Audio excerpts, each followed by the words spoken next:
Hello, survivors, and welcome to Tier Death Experience. I'm your host, Steve, and with me I have the ever-illustrious KDB. Yo. And also my former compatriot, also ally in the memory card lane days, Sherwin Matthews. Oh, those bygone days. Rest in might power. Come back, you never know. Rest in power. Exactly. So today we are going to discuss and delineate and decide and rank the BOWs or bioorganic weapons of Resident Evil 2 and its respective remake. Now, my colleagues have done this show and I feel like they've done it a lot more professionally than I am capable, but I will try. So, are we ready for this, gents, my colleagues, my cohorts? As much as ever. Okay. I'm very excited. It's Resident Evil 2. Is anything to do with Resident Evil 2 is always, It's because it's the best one. Yeah. That's not to be around the bush. But Steve, right, don't joke about professionalism. You're fine. You've done this before. No, you're charming. Don't worry. You've got like a get out of jail free card with hosting these things because everybody loves you. So yeah, if you mess up, it's fine. If I was doing it and messing up, they'd be thinking I'm an idiot, but not you. So you're all right. Yeah, just because they already know I'm an idiot. And I'm Captain Analog in this, so it's really is down to you. No pressure. Okay. Shall we kick this off with the? I'm assuming we're doing this in strength of enemy order. Is that right? Just randomised. Just wing the mouse around, and whatever it lands on is the one. All right, we need a barometer. Okay, so let's start with the humble. I believe it's just the zombie. We have like many variants of the Resident Evil 2 zombie, which is a shame. Where are we falling on this? Like the bog standard default enemy, Kels. Well, I just want to say before we get properly started. So there's one thing when we've done remakes before, we've had to compare originals to remakes. There's this rule that I usually enforce on this show, and that is generally if it came first, it takes a lot to rank higher, because I feel like it's kind of it's derivative of what came first, so the thing that came before instantly wins more points and ranks it higher. And I think if you go back and look at all the rankings we did, like I think the costume one I'm thinking of in particular, generally I will always favour the originals over the remakes. However, when it comes to this one, the BOWs, I can't in good faith stick to that rule. And I think it's for two reasons. I think tech-wise, it's just like there's something a lot more scary about things that aren't just giant blocks of polygons most of the time. Okay. And then the other one is sound, because again I think sound is a big thing that came into play in the remakes where some points kind of sway towards the remake. So I've kind of got to throw that rule out the window. And also first of all, I reserve the right to completely backtrack on what I just said as well as we go through and completely change my mind.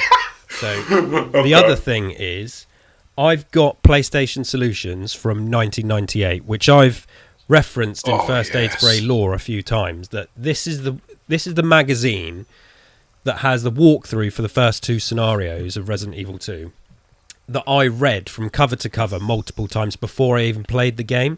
So, which seems crazy to do, but at the time that's because I just wanted to soak up anything to do with the game and I didn't have it.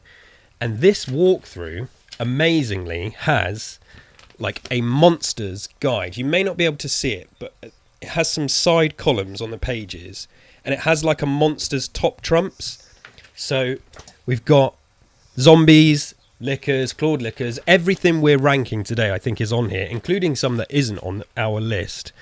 And each creature has speed out of 10, well, it has speed, fast or slow or medium, strength out of 10, weakness, damage out of 10, and an overall danger rating, and then a little blurb. So as we go through, I'm going to cheat and refer to these 1998 magazine writers and see, if I agree with them. It's almost like a fourth participant, I think, to Tier Death Experience today. There are some utterly ridiculous things in this magazine, but also there's things in here which, like the clawed lickers, that's something Is that even? Have we decided? Is that even their official name? Because I feel like that's a thing that magazines made up, and I've always called them clawed lickers. I can help here. There is no official name for those creatures. Capcom never created one.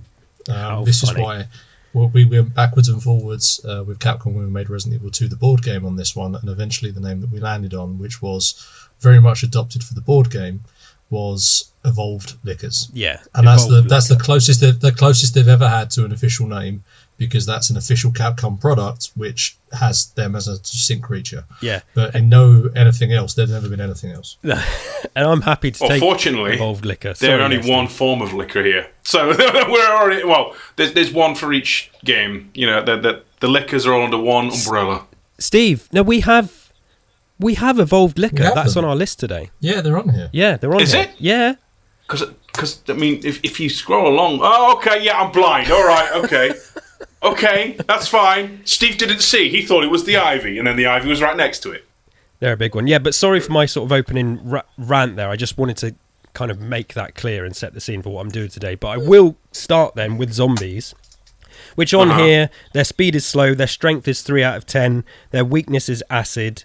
Apparently, their damage is 3 out of 10, and their overall danger rating is 3 out of 10. The standard enemies, these now come in both genders. The zombies also have the scary ability to continue to attack you, even if they've been blown in half.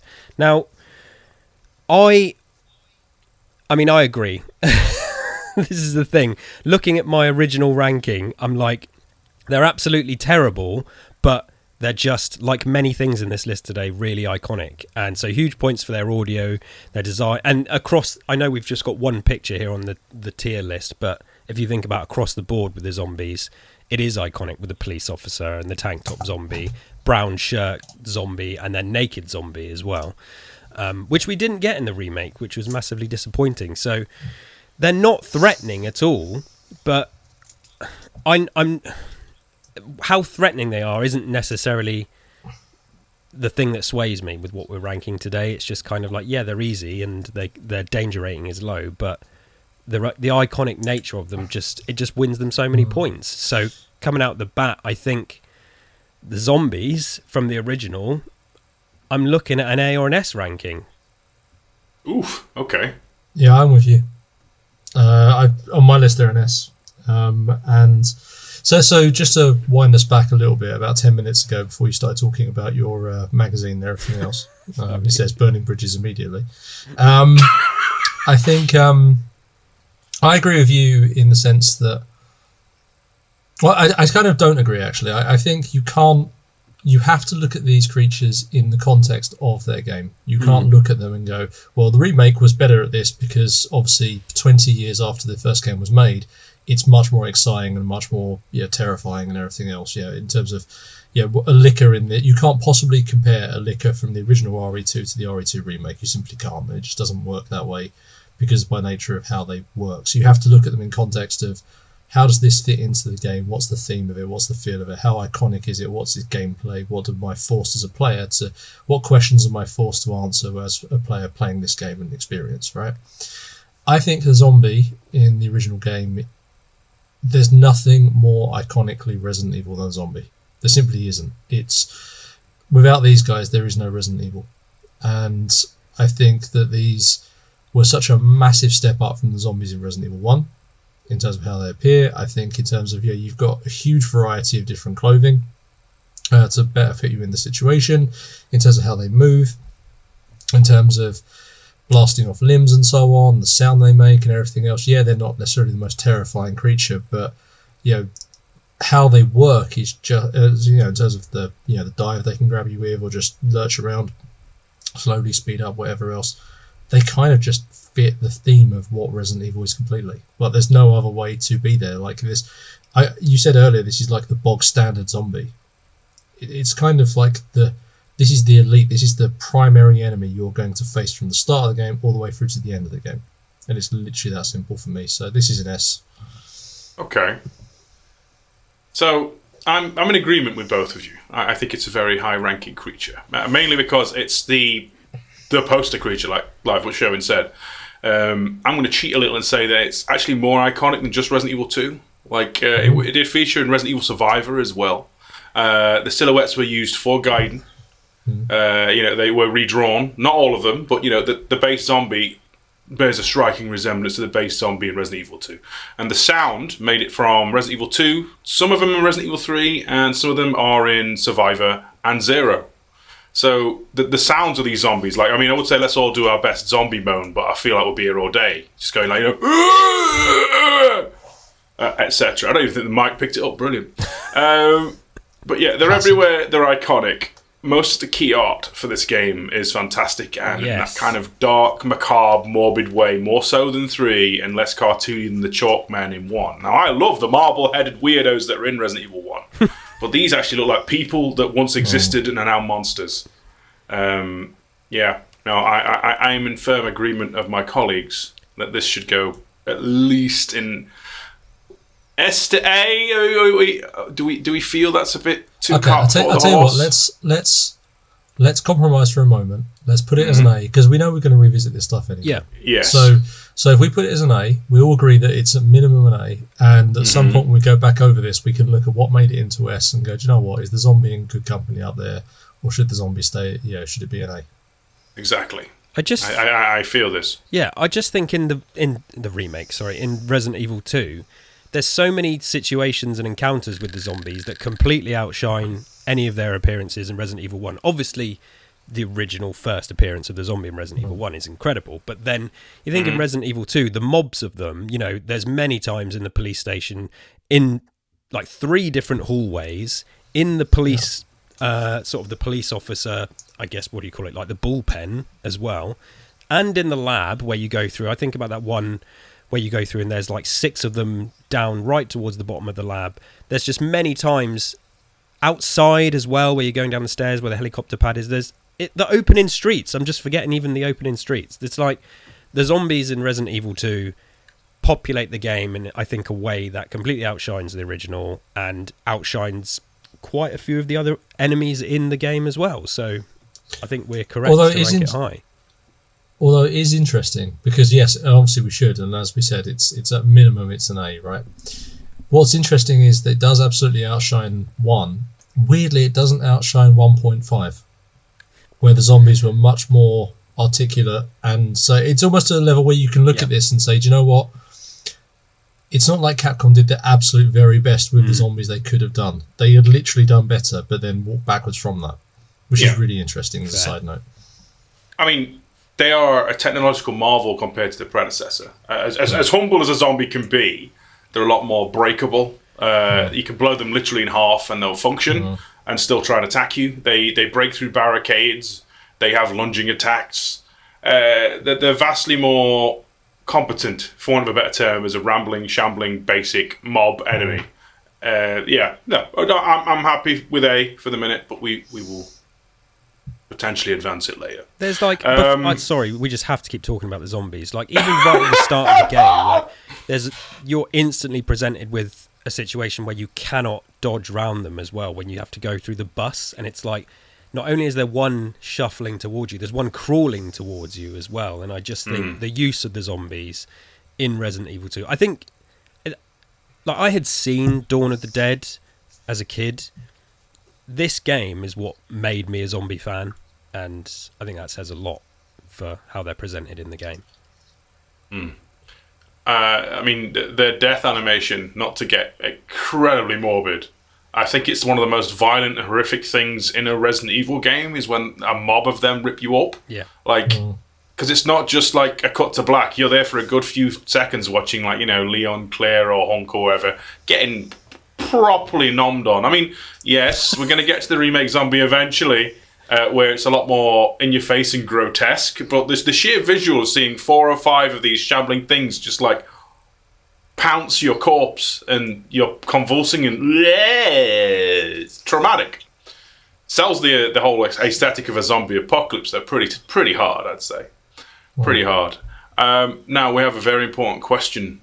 My compatriots, my compadres, are we doing all of the classic Resident Evil 2 ones first, or are we alternating between, are we doing the remake zombie next, or should we do all the Resident Evil 2 stuff, then all the remake stuff? How are we feeling?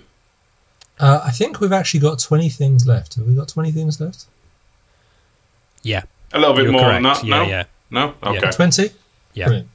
So there's one simple way to resolve this, which is I'll roll a d20 and tell us which one we're doing next. Nice.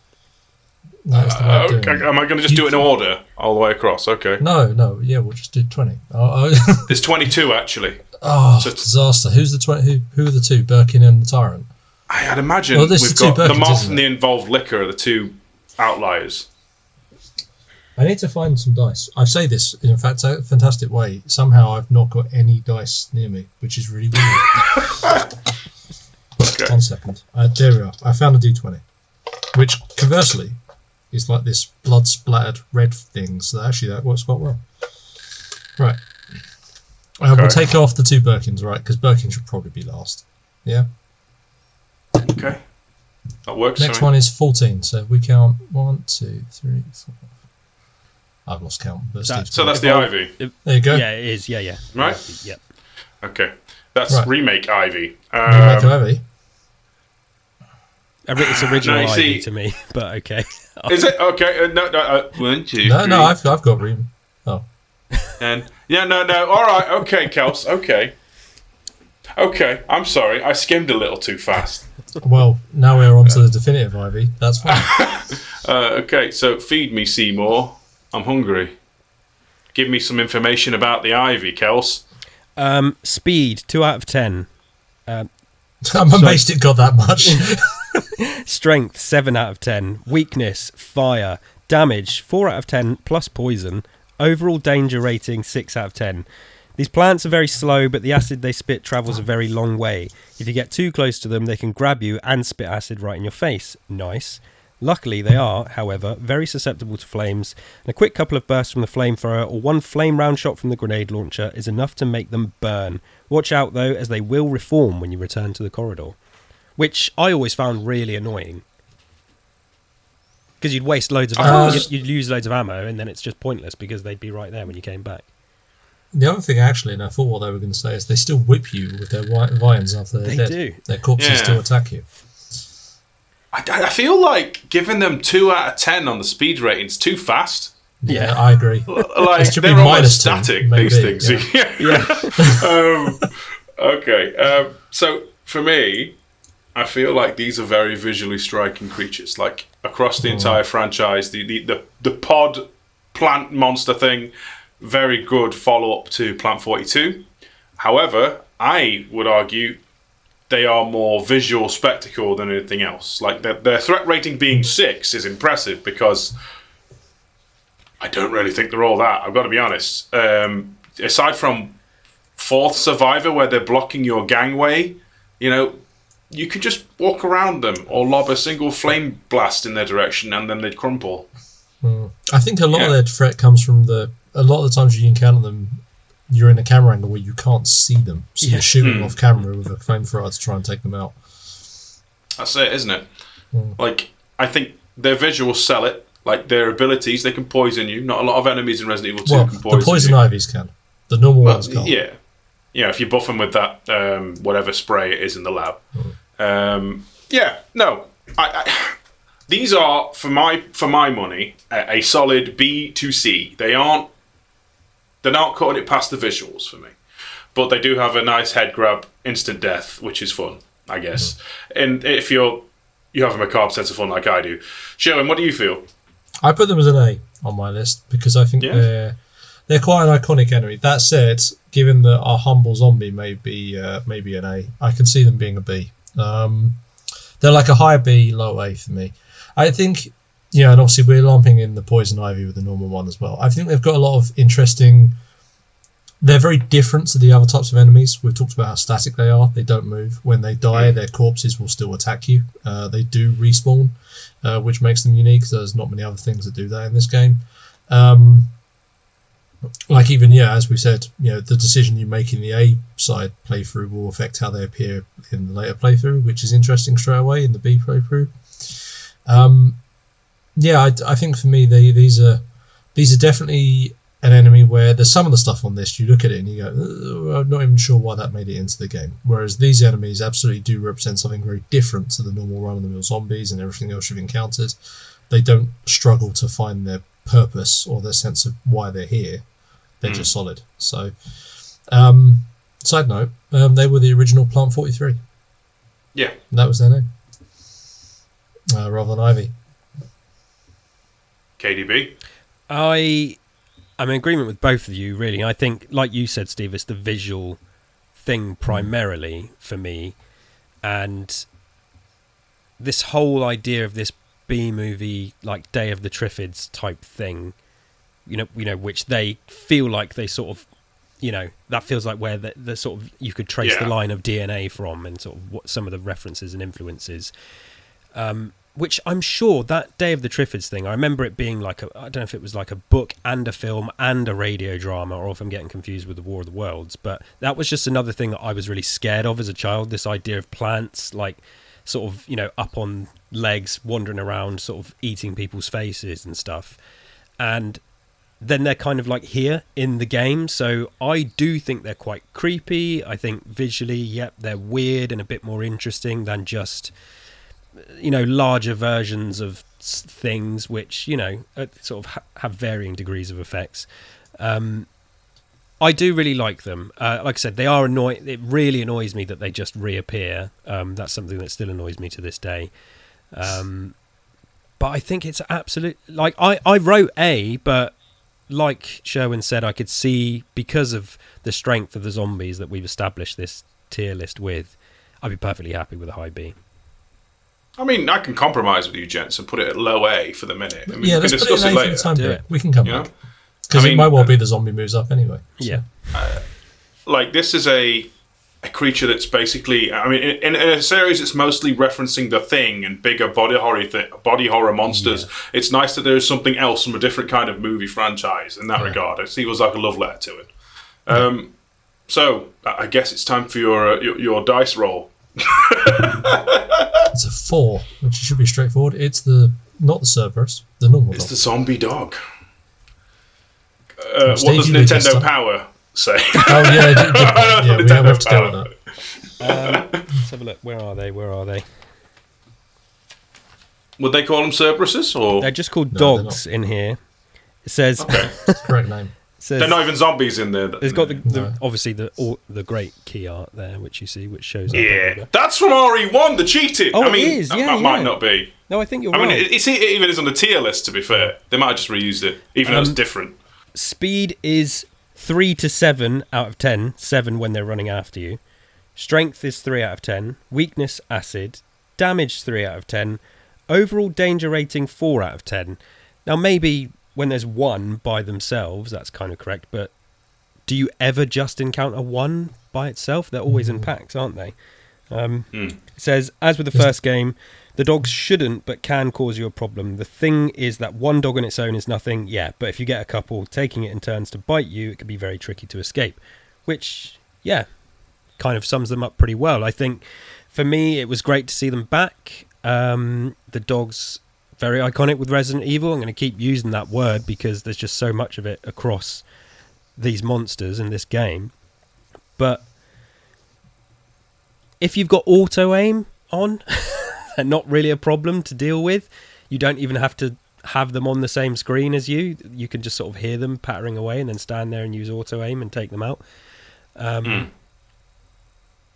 as for an overall rating, I mean, they're a zombie dog. They're iconic. To me, they're not as exciting as, you know, within the context of Resident Evil 2, they're not as exciting as the zombies, or I guess even the Ivies, and then some other creatures we're going to talk about.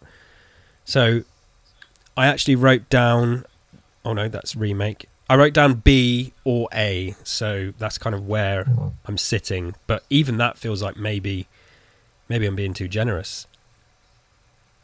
I'll jump in here because I had them as an A as well. An A? Yeah, absolutely. I think this is an iconic enemy. I mean, everyone's got a story about how much the dogs killed them. Not because it jumped through a window and scared them, like in the first game, because there were so many of them. And who plays with auto aim? That's just cheating. Like, these things are coming to get you and rip your face off. And there's enough of them. They're just hard to deal with, especially if you end up in a situation where there's one either side of you, and then they just Jill sandwich. It's not good. So I think. They're a good enemy. It's a good solid appearance for them. And I think they're one of the more iconic Resident Evil enemies, because anybody who did play these games back in the day feared these creatures because they were so much faster. Because they could be relatively harmless. They could be pretty straightforward to walk past or not deal with at all. But if one thing went wrong, then you just lost your game. They just killed you. And I think that's perfect for a Resident Evil. That's what you want for a Resident Evil enemy. Something which could be completely harmless, but if you have the wrong set of circumstances happen, you're dead. And that nothing really sums up Resident Evil more than that for me. Okay, I see. I kind of just feel like they're just there. They're dogs. They get rinsed pretty quickly. That might be because I'm just prepared for them. Like for my money, like there are a handful of sequences where they're a problem. Both of them involve the top and bottom of that staircase in the East Wing, and that's playthrough 2 mostly. Oh. Like you go, it's where there's the battered windows, and then there's the bit underneath. And the lickers may or may not appear at that point either. It switches. They're okay. I feel like they're not very well utilised to say it's a police station. They get one kennel jump scare and one cool little moment if you pick a red herb where they break through and come for you. But other than that, they're kind of just there briefly, and that's it. Like you don't see them much in the streets. You see them in like one wing of the police station. They have the exact same move and attack pattern as they had in Resident Evil 1. I was going to say Resident Evil 2. Yes, of course they do. It's Resident Evil 2, Stephen. You get them in the basement downstairs, in a couple of places, in the main corridor, and then out in the yard where the SWAT van is. You also get the you get them when you go outside as well to go into the sewers, and then where Sherry is as well. Yeah. Okay. Yeah, that's fair. Okay. No, and that encounter with Sherry is more of a stressful one. Gives them a bit more of a raised presence. But I don't know. To me, they just feel like the Resident Evil 1 dogs just showed up for the extra acting payment. Just like, I'm here. How you doing? I do like the sort of context of them in this game, though, as police dogs. With the kennels, I feel like that. Yeah, like agreed. A really good payoff. Yeah, totally agree there. Okay, so when it comes to ranking these, putting everything in A is doing me a little. Well, it's going to be fine because we're going to tear into some other stuff. We've just been lucky enough to get only A's at the moment. Well, I mean, KDB's going to give everything an A because KDB's a nice guy. I'm not that person, so that's fine. I'm still feeling B. I'm sorry. You put it in B. Put it in B for now. Leave it in B. Yep. Leave it in is B that okay? Yep. I don't. Again, these are all temporary states. Yeah. Right. Let's have a look. Drum number roll, 5 please. is next. Okay, that is The Lonely Mouldy Crow. Oh, poor Lonely Mouldy Crow.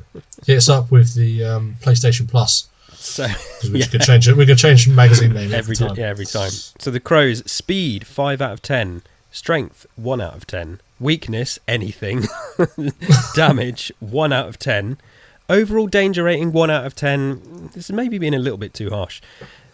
With auto aim turned on, just use your handgun to take these out with one shot. You can also try shooting them with the bow gun if you want a good chuckle, where they stick to the wall. Is that right? Yeah. Yeah. I think this overall danger rating 1 out of 10 is kind of harsh because again, there's a pack of them and they can be, I'm sort of proficient at Resident Evil 2 now, but when I first played it, and I'm sort of being reckless, and I'm already on caution or danger going into a crow corridor, they can finish you off. And I've been finished off by the crows many times, and that is not a euphemism. It's just, I think, yes, solo, like the dogs, they're not really anything to write home about. But, I mean, this is one of my favourite pictures from Resident Evil art ever. Where is it? Hold on. There we go. Can you see? Where's the light shot? Mm-hmm. They are the poster child of Resident Evil Deadly Silence. Exactly. The tendons on that hand is just, I love that image so much. So, I mean, again, not massively dangerous by themselves, but iconic, main character vibes and all that. What did I write them down? I'm the main character. It's too orangey for crows. I actually wrote. Very old callback. I actually wrote, and I quote myself, S tier without a doubt. I don't know if I was just getting excited by this point. I mean, that is quite bold. So I am going to struggle with that one. I realise that's a stretch, but again, I'd struggle to put these lower than a B because the sound, the creepiness of them all just kind of stood there, smashing through the windows, as they've been known to do, and it's just like, yeah, what's not to like about them? Them picking your eyeballs out of your head, all this kind of imagery that is brought on by what these creatures are. And yeah, I love them. So they're a high ranker for me. Maybe not an S, but as I said, I was maybe getting carried away. And Steve, let's break a convention. Steve, what do you think? Well, can't always be KDB says something. No. I fight it, and then you can't walk it back. Yeah. Okay, so from where I'm sitting, like, they're a reference to a very interesting horror film of the olden days, the before times, the birds, which is always nice. They have one really fun set piece area, which is literally the corridor where they pecked a man to death, and then just when you think you're safe, bang, shattered, they're there. After that, they're kind of not really anything but a set piece. But that set piece is, like, I suppose the closest we get to a proper dog homage, unless you count the prison gate, but they're already there, They're fine. I feel like they are the most, okay, welcome to the game, how you doing, monster of the whole bracket. I think what Kel says is true, but anything like higher than a B is pushing it for me. I would put it in B because it's like, it does a good set piece, doesn't really do anything else. I don't actually find them all that lethal. I just run through them every time. It's like and then Tyrant spawns and they don't show up again. He takes their room and just, that's it. What do you think, Sherwin? I have them as a C. Okay. This is. I do think they're a nice nod in the game. I like their presence. I like what they are. The fact that this Resident Evil takes time to, the first couple indeed, it takes the time to sort of say it's not just humans who are affected by the T virus. It's other people as well. It's other things as well. And I think they're a really awesome addition in terms of the atmosphere and the feel of the game. I mean, tell this poor RPD member who got pecked to death, or Forrest, that they're not, danger value is 1. That's wrong. But the idea is that, at the same time, they're never something that's ever going to kill you. The most they're ever going to do is if you're staggering through that corridor and you've already been mauled to death to the point where something else really killed you, they finished you off. You were lucky enough to get away from it. Yeah. That's the thing. And in that moment, they terrify you because you go into that corridor and there's almost this moment, and then that's a really interesting sort of experience. But outside of that, they're mostly there for the atmospheric, and they work really well at that. They create this sense of tension of, this guy was pecked to death, or, Forrest didn't make it because Carrion got him, that kind of thing. That, I think, is thematically brilliant. From a gameplay perspective, you're going to run past them once, you might shoot a couple of them, but very quickly you're going to realise I just don't care about these things. I'm going to run past them, I'm not even going to think about it anymore. So for me, they're not, and also they were very much like this is how they appeared in the original game. No new coding, no new anything else. They're just a carryover from there. So for me, they're a C. They're obviously not a D, because they would be if it wasn't for the atmospherics of what it is, but a C is where they live.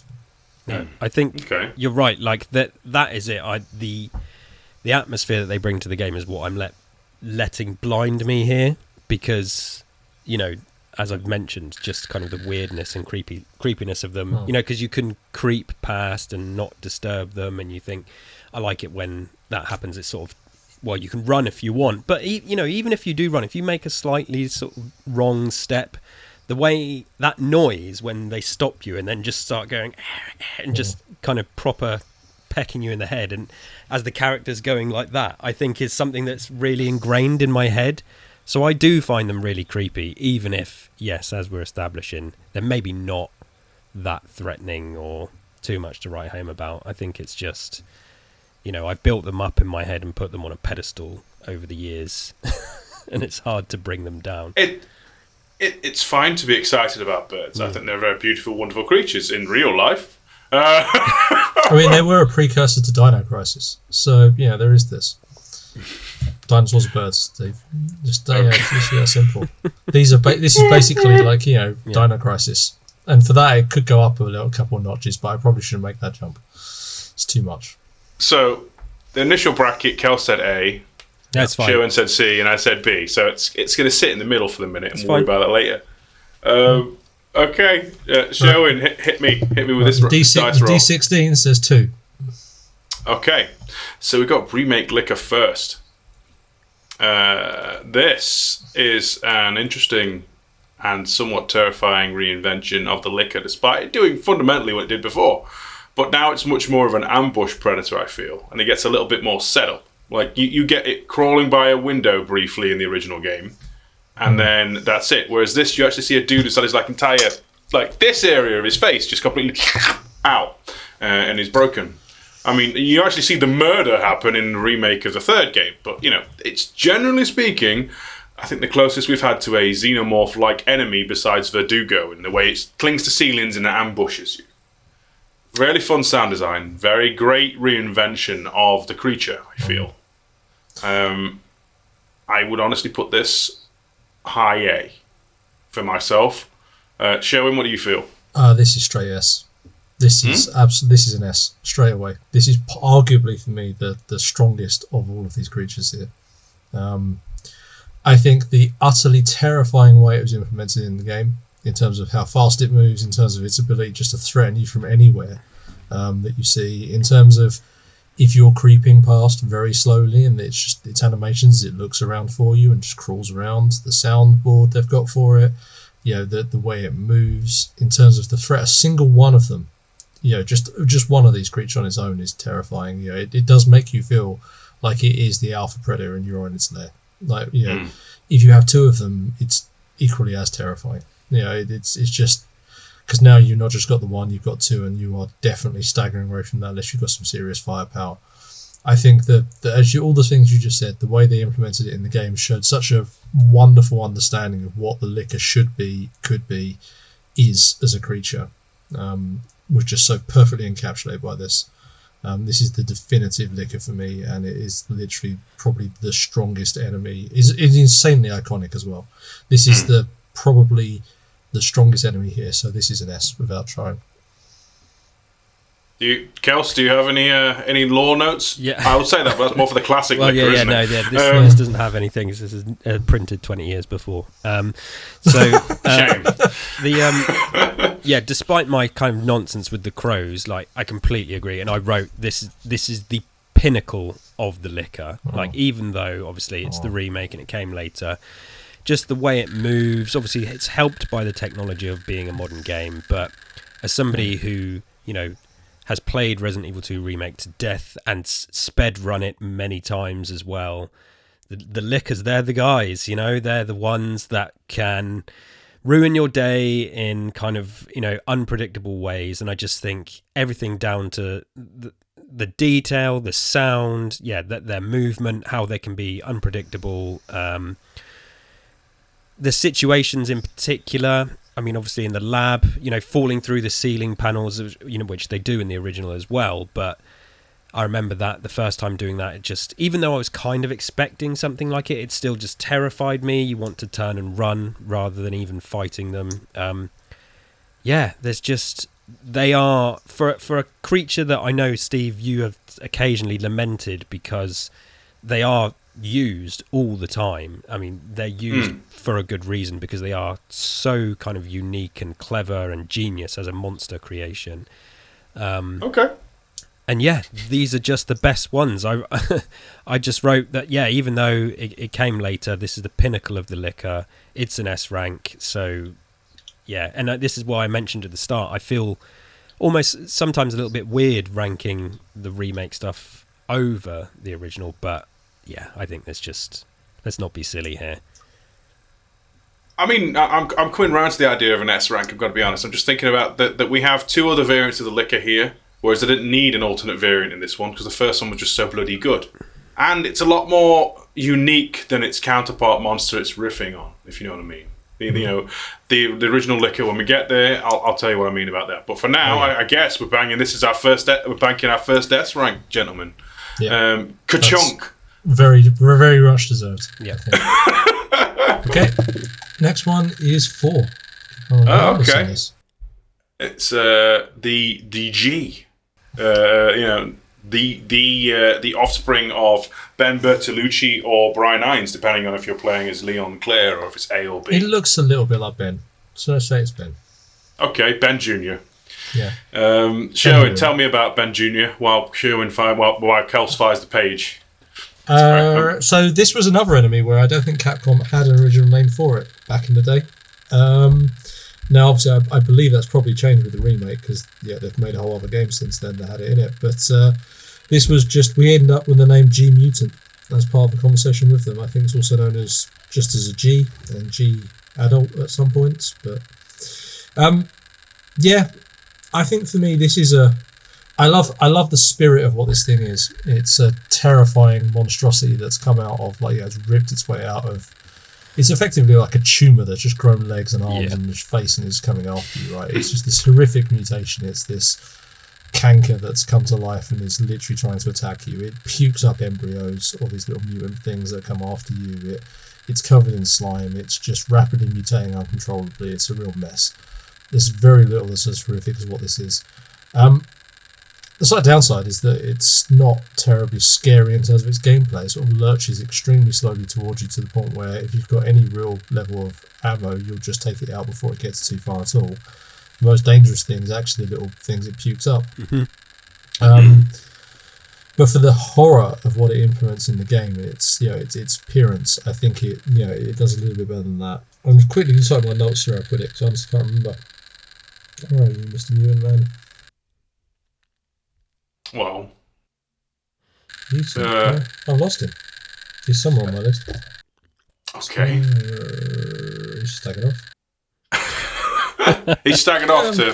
He's staggered off somewhere. I probably gave him, to be honest, a B. I think he's middle of the pack, without actually looking too far at what my list was. The gameplay is hard to get past. Like it is in, I think, much like the Crow. The presence of what this thing is awesome and is terrifying and works, and the way it appears in the game is equally as brilliant. The gameplay simply is like a hard glass ceiling it can't get past for me, and that's why it sits at a B. Because I'd struggle to put it up as an A because it's not as iconic as any of the other stuff we talked about. It's not going to give you as many problems playing the game as that. It's just that thing where you better remember to take your grenade launcher or your Magnum so you can put your 4 shots into it and then it goes away. Exactly. Kels, what's the Edge magazine take on this? So they gave it 2 names. One is the Blob, and then also on the side here they gave it G-Virus Mutation because they call it Blob Boss Fight in the actual walkthrough.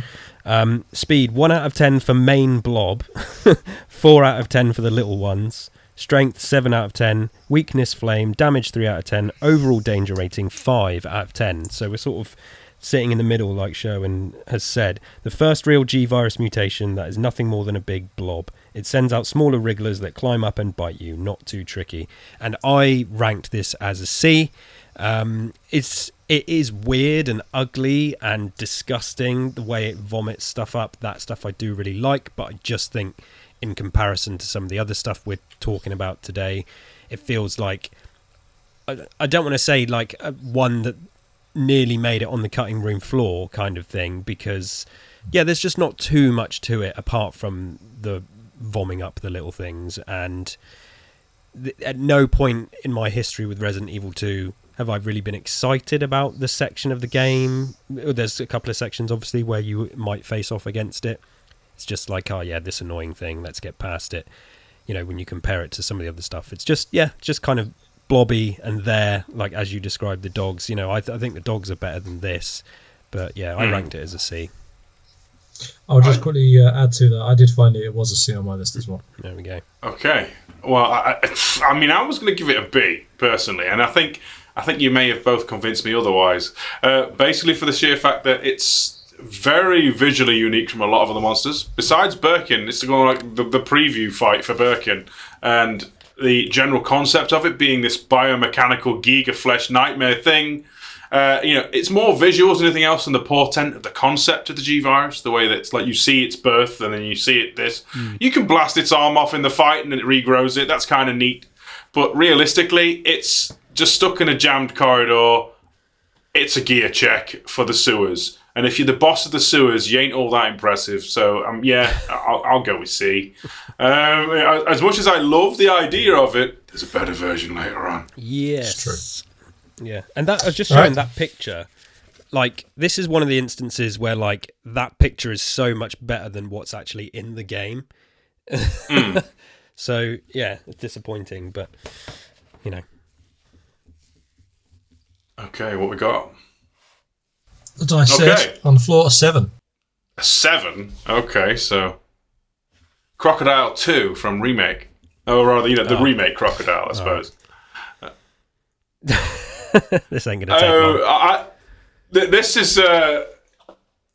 I mean, I appreciate that you put him in, Capcom.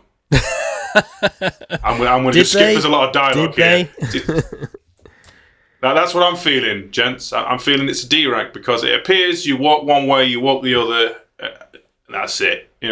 It's a fun spectacle. And I imagine if they ever did somehow break the Dino Crisis button, that's how the T-Rex is going to go. I'm sorry. Like, you'll just walk one side on the other and then Regina shoots it. It feels like just, a giant set of mouth. It's goofy in the model view. I'll give you that. Seeing its little stubby legs just struggling. Otherwise, it's crap. Do I have any razors on that? No, I'm sorry, Sherwin. Go on, Kelsey. No, you go. Yeah, I wrote D. Like, I know in the original, like, the alligator doesn't do much either, but it's not, it's far less locked than it is in the remake. And I feel like it was either a late addition or maybe they're sort of just... I don't know. I think if you're going to put the alligator in, do something with it, and they didn't really do anything with it in the remake apart from the Crash Bandicoot running away from a boulder scenario. Yeah. And yeah, disappointing. I do like the line from Leon. What is it? Chew on that, you overgrown piece of shit or something. Or overgrown son of a bitch. That's good when you throw the grenade and shoot the grenade. But yeah, this just kind of... a wasted opportunity, I think, and this is I put it straight in at a D. Sherwood? Yeah, it's a D. It's not the worst thing here, but it's hard to put it above anything else. The thing is, and we'll talk about this with the other alligator as well. The alligator never really sat very well with me in Resident Evil in terms of its appearance. I think this one is, as you've said, it's here because it was in the original. Yeah.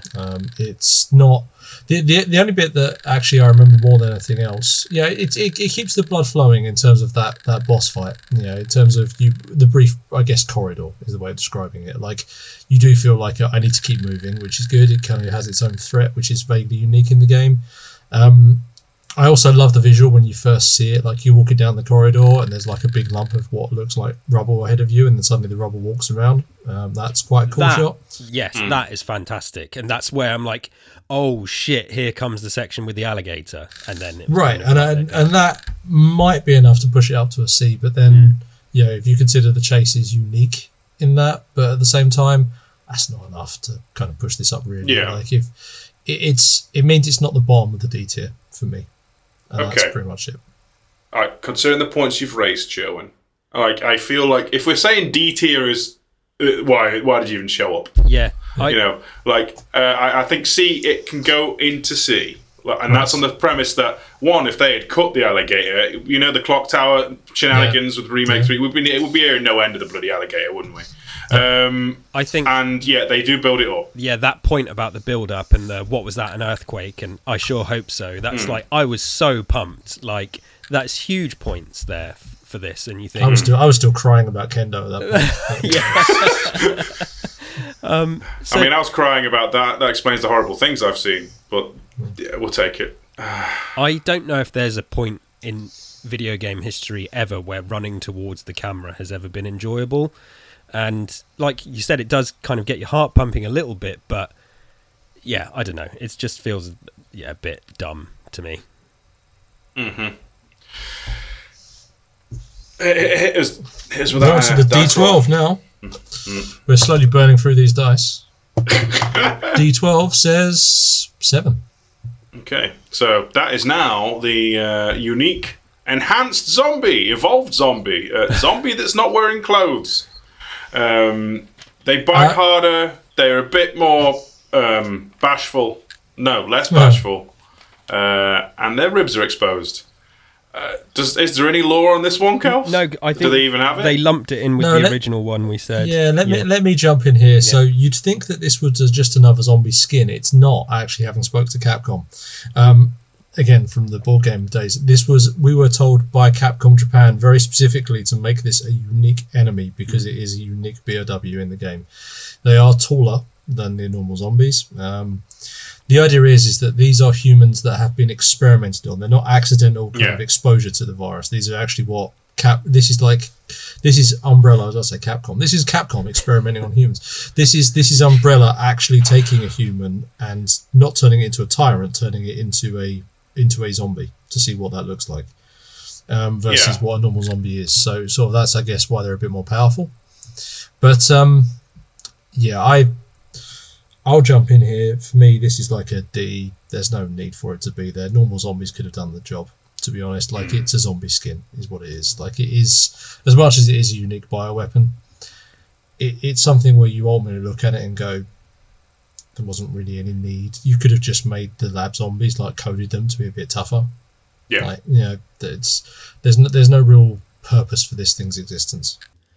I do kind of dig the idea that there's some intentionally made stock zombies in the lab that have just got out in all the mayhem, and they have the unique character model. They have the groans that sound like an old man having a shit every time you hoot them, like. But yeah, I'm with you. That's a solid D-rank. Kels, what do you think? Well, I do think they get a point for the pitter-patter of their bare feet on the metal, which the shuffling, I don't know, it's things like that, the little attention to detail, which I do really love. But yeah, I get it. Yeah, it's just a naked zombie. But there's something about them. I mean, D, I guess what we're saying that D needs to be an absolute catastrophe and waste of time, I suppose. But we're dealing with such high caliber of creatures here. I'm not going to be opposed to them going in a D. I wrote them down as B or C. I don't think I put much thought into it other than they're naked and I like the funny sound of them, their feet slapping the floor. They have some great sound design. Like they generally sound pained, and I agree that the sound of pitter patter of flesh across metal causeways and walkways is cool, kind of neat. But they are just zombies +1 in terms of what they can do.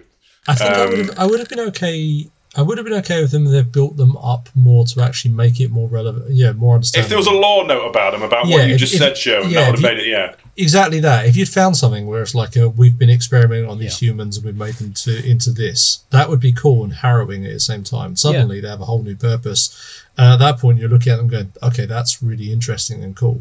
As it was, they're kind of just something where it's almost Dark Soulian in its way, where if you know, you know, and if you don't know, they're just a random zombie that you ran past or didn't even pay attention to. If they'd had the weird clicking limbs from the naked zombies in RE1, which were just zombies, by the way, that would be interesting.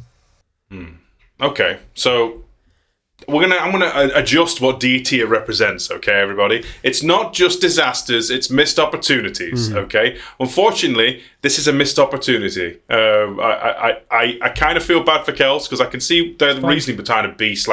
It's fine, but also bonus points to our unpaid intern who found a picture of these things. Good job, unpaid intern. Pretty sure that's still Sai. I didn't want to reveal identities. We'll make ourselves sound more like an international conglomerate, like Umbrella. 10 is the next number. 10. Oh my god! Is it? I'm just double checking. No, it's not. It's it's the Ivy sneaked in. Yeah, again. I was so excited for a second. Then okay. I'm gonna let Cal start us off with this one. Sorry, I can't even see it. Wait.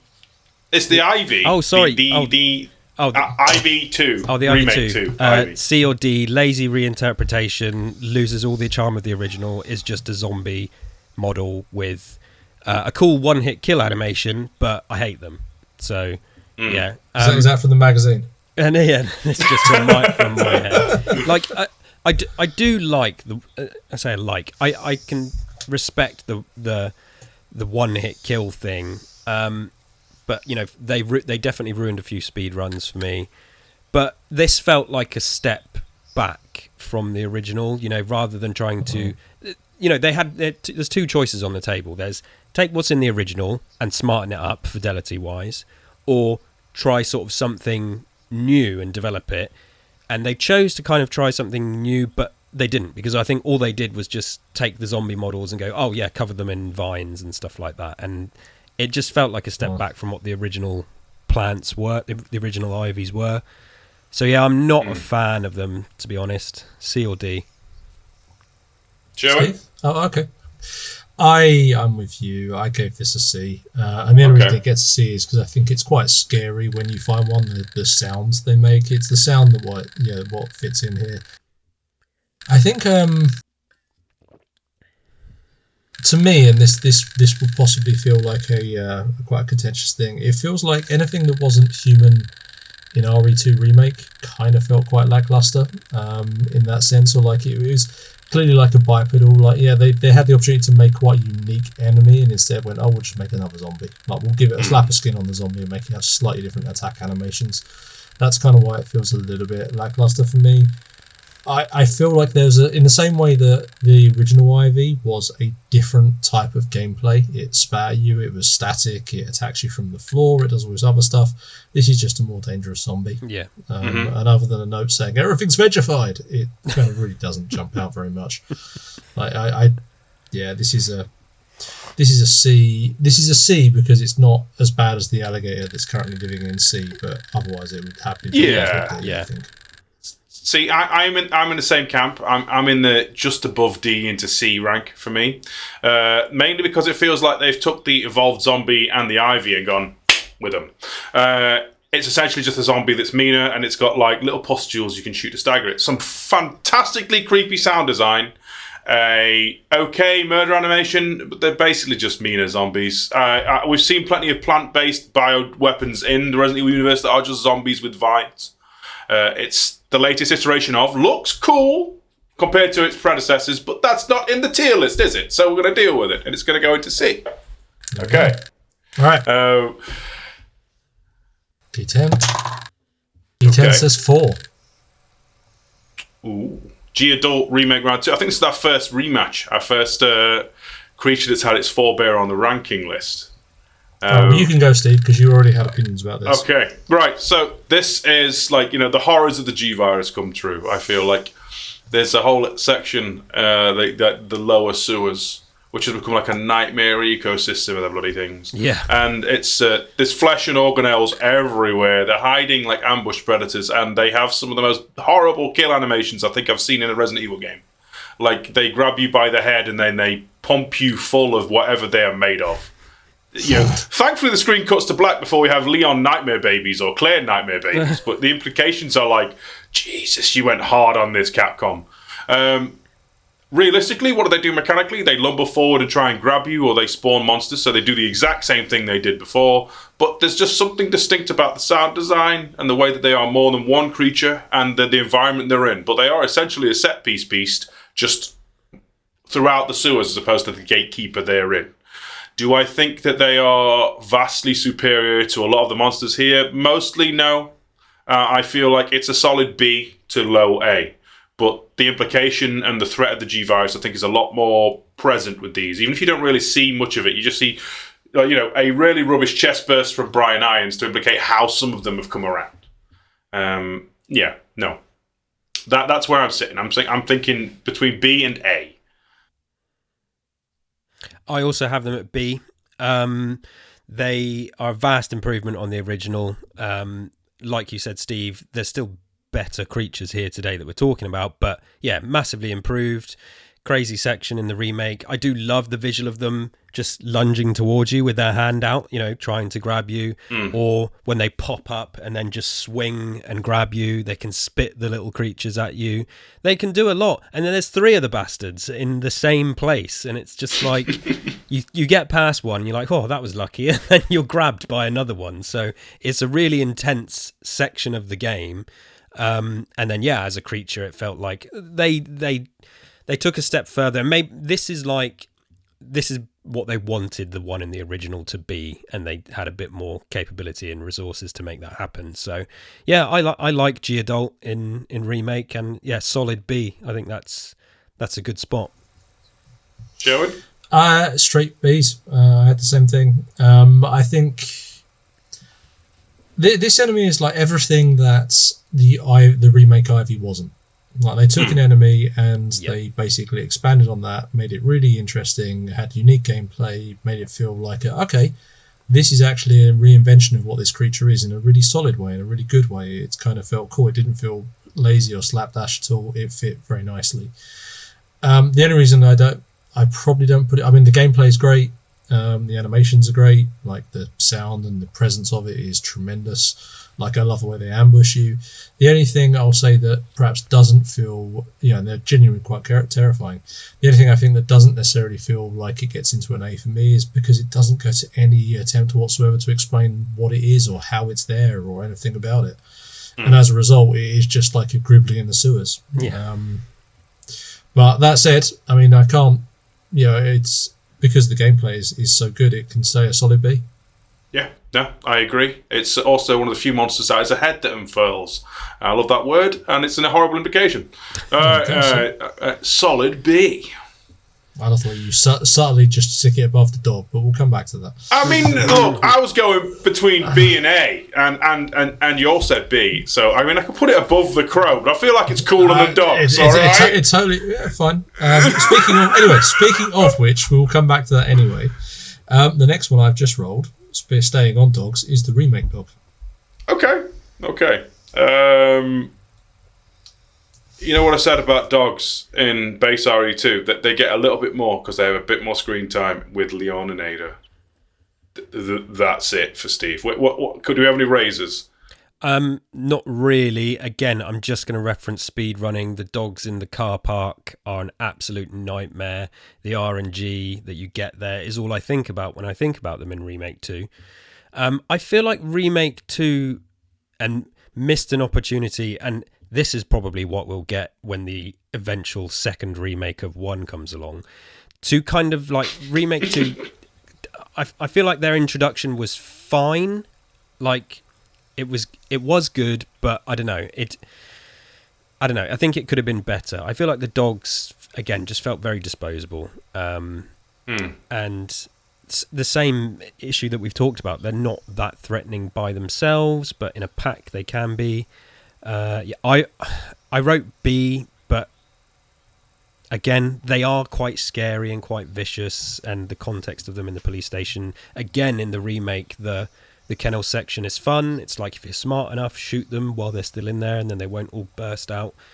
Not too much to say. I feel like we've been quite down on the dogs. At least you and I have. That's Steve. My new album. Yeah. Down on the dogs. Woof woof. Sorry. I wrote B, so yeah, not too much to say. Sherwin? I'm going to give them a C. I think they were a missed opportunity in the remake. I think if you think about the zombie dogs in the original RE2, they felt like they had a presence. They felt like they were a very distinct enemy. They were something where, okay, these things are out there, the way they patter around on the ground towards you. You remember going downstairs into the basement hallway and listening to hear the sound of whatever it was, whether it's the liquor going, or whether it's the patter of the dogs or whatever else, that sort of stuff. And they were much faster and they could tear you to pieces as a pack and everything else. These enemies, by comparison, don't feel like they've got anywhere near the same presence. They are kind of thrown in there. It's just another creature that you have to deal with. They don't feel as striking visually or impactful in the game. And for that reason, I can't... It's not they're particularly bad. They're just average. They just can't really, for me, sit in the same bracket as the normal dogs because they just don't... They don't have enough presence to justify their being in there. Like they're a threat in 2 rooms. That's it. Yeah, exactly. Like I remember playing as Claire, I think, and you see them when you leave the police station, in memory serves, and like until then, I wasn't even sure they were going to be in the game. Yeah, whatever. Like, yeah, that's pretty much right. Well, in that case, a back end of B that seems comfortable for right now, right? Yeah. I would say C or top of C, but I mean, we both said B. Sherwin said C, so yeah, we'll live there. We'll keep it that. Yeah. All right. It's a 4. Oh, okay. Another rematch. It's time I do like the way that first zombie is just proving so resilient. Just not coming down to... Ain't nothing getting past. Sherwin, start me off with the alligator. What do you think? This is a D. This is. I mean, I will be fair. This should appear above the remake. No, I shouldn't. This is below the normal remake Alligator because I don't think its gameplay is anything. It literally, the only time this thing's ever going to be interesting is probably the very first time you saw it. You probably shot a whole bunch of bullets into it, assuming you weren't reading guide, and then went, "Oh no, I'm going to get killed," and probably got mushed. But outside of that, the moment you worked out how to do it, this is just like a thing that means speedrunners have to find new and inventive ways to kind of either run off. The most interesting thing about this enemy is that you can just shoot it a whole bunch of times and make it smash through a wall at a certain point. You've done it. Yeah. And that's about it. Like there's not even any purpose. There's no lore explanation for it. There's no purpose for it being in there beyond we made an interesting set piece. And it's not even that scary of a set piece. So, I'm inclined to agree. It's just low. It's like a reference to an urban legend that's been out of control. Yeah. I see, considering that we put the other one in C, and this one actually technically has a little bit more mechanics to it, with it being like, able to delineate what's happening in the B scenario, whether you blew its head off with a gas tank or just tried to overpower it. By showing. Oh, he was disgusted at you ranking it slightly higher than D. Oh no! You see, that's the paradox. He was offended at the notion that it wasn't going to be in D. Well, no, it means I'm going to have to drag the other one down. Sorry, apparently I'm dropping out of the call. I am inclined to agree with all of that, even though it's technically more mechanically deep than its successor. Like, it has to go into D, which means that technically, Kels, you have to really put a good argument in right now. Yeah, I think it was evidently the remake one was going to get shunted down to D. According to official Xbox magazine, the Crocodile, speed 8 out of 10 on a straight, 2 out of 10 round corners. Strength 9 out of 10, weakness canister, damage 8 out of 10, overall danger rating 9 out of 10. Debatable, but I see what they're going for. Undoubtedly one of the most visually impressive monsters in the game, this crocodile is far bigger than you. In fact, its mouth is bigger than you. However, it does have a major weakness, gas canisters. I'm sort of with Sherwin. I've written on my notes that it's dull in both games, even though it does have its place as this iconic realization of an urban legend, like what you said, Steve. And that moment in the original, I think maybe the first time you play it is kind of insane, and then it's just annoying through subsequent playthroughs. It's a low C, or it's going to... I mean, it's a low C, and then I guess Remake just is a D because, it's even worse. Oh, God. All right, that's fine. For the current stacking of the deck, I feel like, that's fair. Oh, goodness me. What a shame. Alligators everywhere are crying out because it's not a crocodile.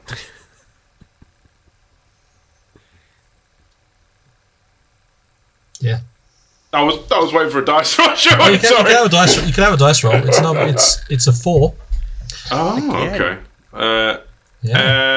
A unique to Resident Evil 2 creature this time. We have the evolved, advanced, the superior, the licker, but it's black and got scythes for hands. Was there anything in the Atari times? Yes, there was. Much? As I said, this is the magazine, I think I said before we started recording, or maybe in my intro ramble, they dubbed them the clawed lickers, which is what I've called them my entire life. Speed, 7 out of 10. Strength, 6 out of 10. Weakness, acid. Damage, 4 to 6 out of 10. Overall danger rating, 6 out of 10, which I feel is kind of harsh because I think they're hard as nails and a real big threat. Similar to the normal lickers, these are big crab-like claws instead of hands. Their tongue attack is still very powerful and can drain half your energy. I think... whenever I would be playing Resident Evil 2, back in the day, these were always... I did fear these creatures because, again, I think there's that area where there's like 3 of them in one go. You can get overwhelmed. They slash you and use their tongue. You're in big trouble pretty quickly. So it's like there's the licker in the game, which is this terrifying, cool, genius creation, and then they just made it sort of slightly more deadly. Now... Is that unimaginative? I don't know. I mean, it's sort of, they both exist in the context of the same game. I think just because it's more deadly doesn't necessarily mean it's, higher ranked than the original creation, but I think it gets points for still being pretty scary. I don't want to put it as low down as something like C. For me, it could easily sit in a B or an A because it's everything I love about the Licker, but maybe sort of lacking, the genius originality of the original one. And I still mean the first one that you come across. But they win points for being a real pain in the ass and really deadly. So I'm a fan. See, it's kind of unfortunate we haven't had the original Licker on the board already. For me, that would be my way to basically gauge this. I feel like it's, how in Streets of Rage you fight Galsier and whoever the frig else, and then eventually you get a darker, reskinned, coloured version who just punches a bit harder, has a bit more health. That's what this feels like to me, but that doesn't only give it any merit badges, because now I actually feel like its silhouette's worse with the bigger claws, and the implications of peeled off skin of its original counterpart is vastly more intimidating than grey, alien-looking thing. So while I appreciate they are more deadly, I feel like top of B, and that might be an indication of where the original Licker may or may not be sitting. Yeah. It's okay. It's still a Licker. It still does what it says on the tin. It's just it's trying to act hard, and it's not impressing me with it. Yeah, I can see that. I had an A on here, but it would be bottom of A. It is. I think this is all the things that Licker is, but it's just a later stage of the game, so they've made it that little bit more deadly, and the addition of the claws makes it feel more, gives it, and the fact that it's tougher, it can do more damage, like a lot more damage if it does the jumping spike hits you. It can do, this is a terrifying thing. As soon as you see them, you have to put it down, or otherwise it probably may kill you. And I like that. I like what that's doing. It wasn't ever going to be as strong as the original Licker, but that doesn't necessarily mean it has to drop down any brackets. It can just be at the lower end of the same bracket, I think. So that's why I kind of had it for as an A, which is an absolute spoiler as to where I think the original Licker should sit. But yeah. So if we put it at the bottom of A, is that fair, gents? What do you think? Yeah. I think so. Okay, yeah. This obviously is a definitive ranking. Like for all Resident Evil fandom across the entirety, your opinion does not matter. That Licker is going there. Well, it helps because I've just rolled 2. So we get to discuss the action. All right, okay. That we've had the invitation. Now let's have the real thing. I'm going to start as the Hunter fan in the room, as the person who feels like the limelight has been stolen from the Hunter for this thing in every form of media outside of this. Like, in any live action, CGI, whatever, if they've got a monster that isn't a zombie, 9 times out of 10 it's a Licker.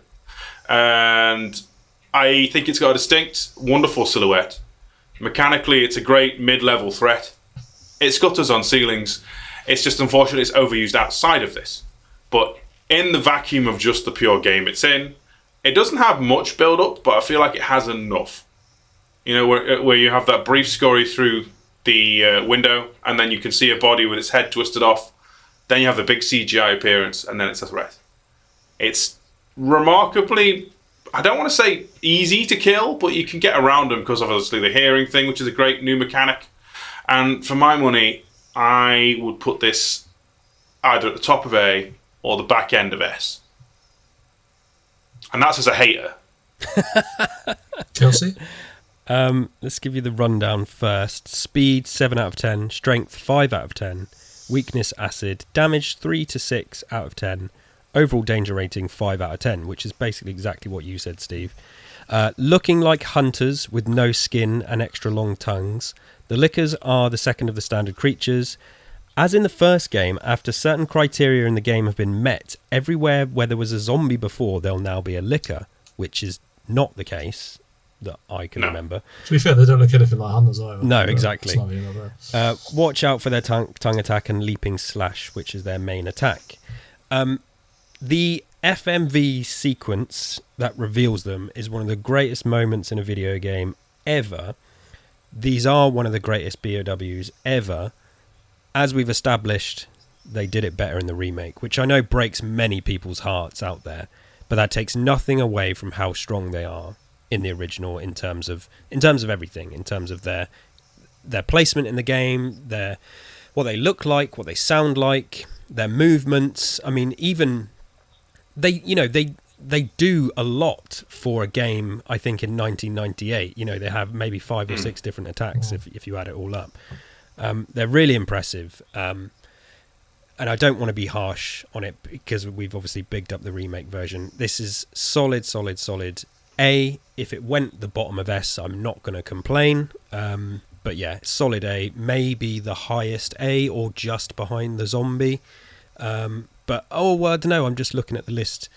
Okay, we'll talk about that later. But yeah, I'm going to say A. Joan?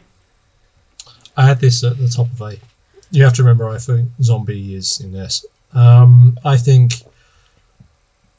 for all the things you guys have just said, it's the silhouette. It's got, even before the FMV, it's got one of the most chilling moments of Resident Evil 2, which is when it walks past the window. Or scuttles past the window, I should say. It's nightmare fuel. It's simply put, it's a tremendous... If RE2 introduced anything that was, continued throughout the series in an impactful way, that was probably the most important contribution it had, it wasn't Leon S. Kennedy, it was the liquor. And I think that's the most important thing about it. Like, it's really hard to disconnect the liquor from the importance of the liquor from RE2. It really is. That said, I think there's other stuff that goes in S from the original game. So it sits as an A for me, because one thing it doesn't do is I feel like whenever you find the original liquor in the first game, it's always in quite a manageable way. You never find it in a way that it's actually going to kill you, or unless if you know what you're doing anyway. Not maybe the first time it caught you unawares or whatever else, but you've never got that moment like you have in the remake, where you use the C4 to blast open the door, and then suddenly now I have to deal with a liquor. I really don't know how to deal with it. I don't want to deal with it, and it's terrifying me. You never get that. You always find it in a relatively safe environment. You're like, okay, the liquor's here. I can just run past it, or I can just avoid that run completely, or whatever else. It never feels like it's threatening me in the same way as some of the other enemies are. Okay. Yeah. Well, I guess then, in a roundabout way, we managed to get that zombie into S, because I feel like top of A should be the liquor. If that's okay with my colleagues, so I can put it there for now. We'll discuss it later. Yep. Yeah, let's do that. Yeah. Okay. Right. There he is. Is the OG? Is the remake zombie? There's the one. Okay. Some would say a 1 is a critical fail, but I feel like they did pretty well. Kels, what do you think? Well, like as we've established, I think we're all huge fans of the zombies in the original. It's just so difficult. This is really, really difficult, because these are some of the best zombies in video games ever, like in the remake. And I think, again, it's done favors just by the technology, the permanence of them, the shooting the limbs off. It's, again, these feel like if they could have done it at the time in this way, they would have.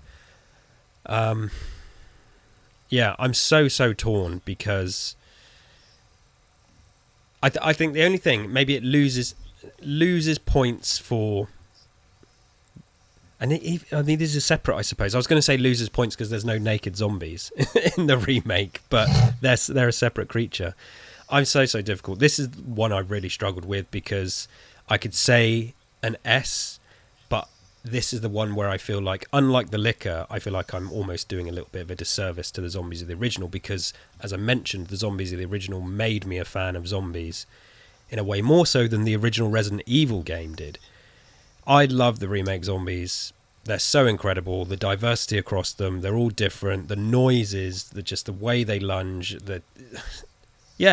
what's not to like? I feel like criticising them would make me stupid. I mean, now you're both going to come in and criticize them now. This is no offense. No. I can't think of anything bad to say about them, but I don't want to rank them above the originals.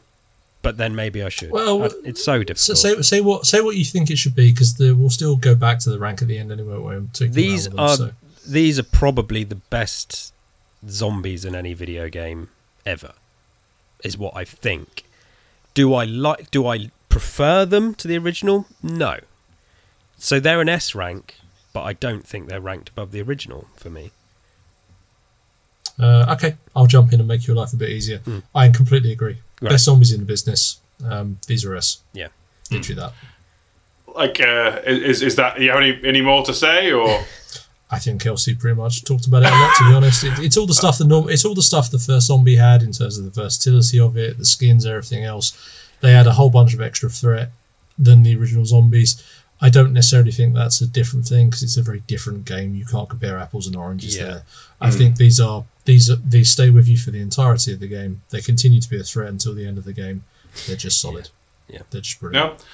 I feel like the third game's remake did these a bit of a disservice, but that's a story for another time. In Remake 2, in an era where the fast zombie became the zombie for a while in most media, these make zombies feel more like a threat again. Like they're not indestructible, but they can take a beating.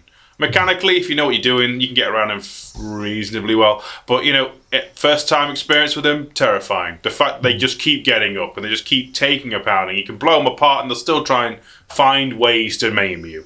Like, yeah. Not to mention there are so many variants of them. You can find them in like all manner of street clothes, police uniforms. Yeah. You get a few USS guys, a few lab coat guys. There's a lot of models they did here. Although you tend to see that one bald head face with the jaw ripped off quite a lot. But that's a different thing.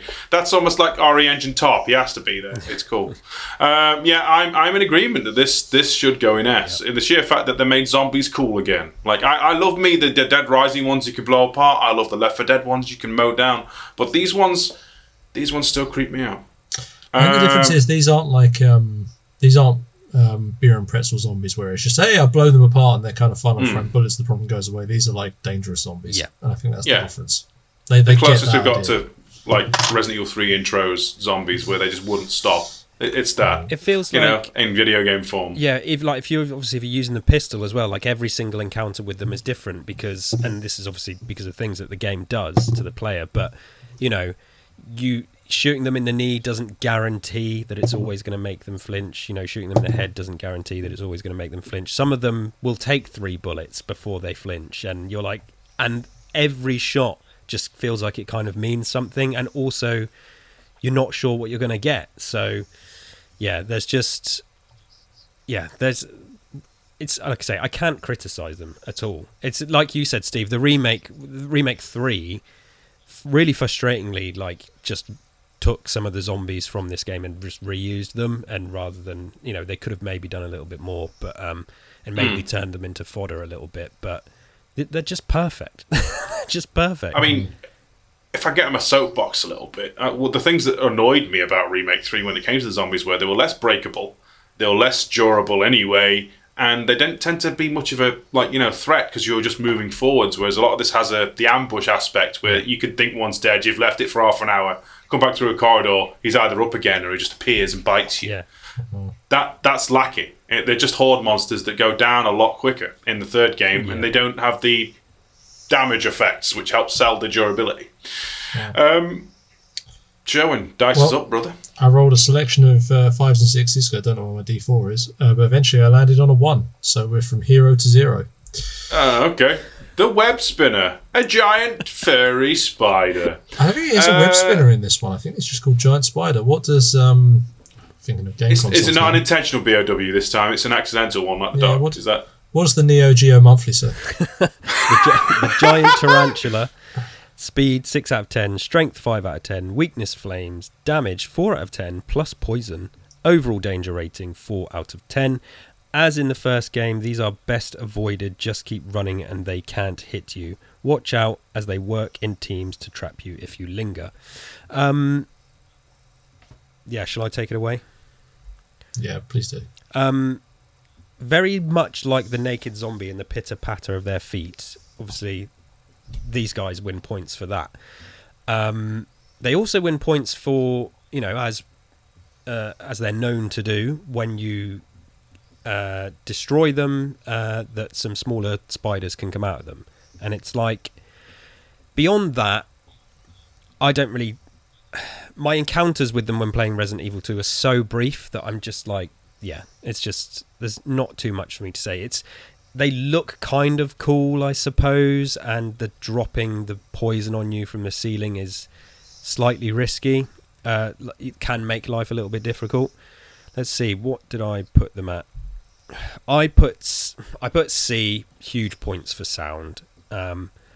We just sort of like sang about the zombies, and it's like, and it's again, I feel like I'm maybe being harsh, because then you think about the spider and how iconic it is with Resident Evil, and how I guess upset we were that we didn't get it in the remake. That maybe there's more to it than I'm maybe giving it credit for, but yeah, I wrote it C, just huge points for sound. Not too much else to say. I don't know, you know. Basic footsteps aside, like, it's one of the 2 monsters that can poison you. Most of them are avoidable. Like, I would argue you could probably avoid all of them if you know what you're doing. It's toughy, because they are unique. And I feel that should make them a little special. They're kind of almost like a poster child in a weird way for the original trilogy, because they're in every single one of them. Yeah. But in Resident Evil 2 proper, they're just there, and they're just kind of nothing. Like, you're escorting Sherry through a horde of them with Claire, and it's like, see you next week. Like, you know, it's nothing. There's actually a monster emitted from the same area I find more terrifying, and that's those weevil things. Like, it's actually not on the tier list, and they insta-kill Sherry if you're not careful. Yeah, the cockroach things, yeah. Yeah, I feel like if they were on here, would rank higher than this. They're in here. For me, personally. They're in here. And they are... By all means, hit us up with that lore. So the tarantulas were 4 out of 10. The cockroaches are 6 out of 10 danger rating. Very weak, but very fast. These creatures have a high danger rating as they work in such big groups, especially dangerous when you are Sherry. So yeah, spot on, Steve. Yeah. I mean, Sherwin, any thoughts on not web spinner, discount web spinner? You know, store-bought pet spider gone a bit wrong.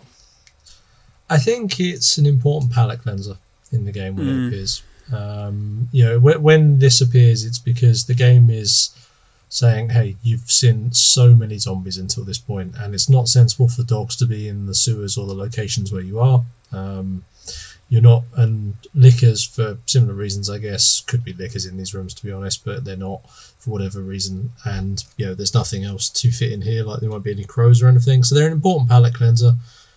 That said, I'd actually even forgotten they were in the main sewers. Like, I was actually racking my brains initially to think of where they are, except for that little bit of connective tissue between the cesspool and the basement. Like, and it wasn't until I was thinking about where you put the medals in that I actually remembered that's where you see it, because you mentioned Sherry. Like, they are very forgettable. Yeah. I can't honestly remember the last time in about... And bear in mind, I play Resident Evil relatively frequently, like the old games. I can't remember the last time I've killed one of these things or even looked at one of them in the last 15, 20 years. Yeah. Like, I generally can't. I guess if you're an arachnophobe, then yeah, this is a terrifying enemy, but otherwise... Is that it, you think? Because none of us are afraid of spiders, we're just like, yeah, it's crap, bin it. I mean, genuinely, it's quite, like, people feel strong enough about spiders that we make miniatures of spiders and people get scared of, like, buying our games. Yeah.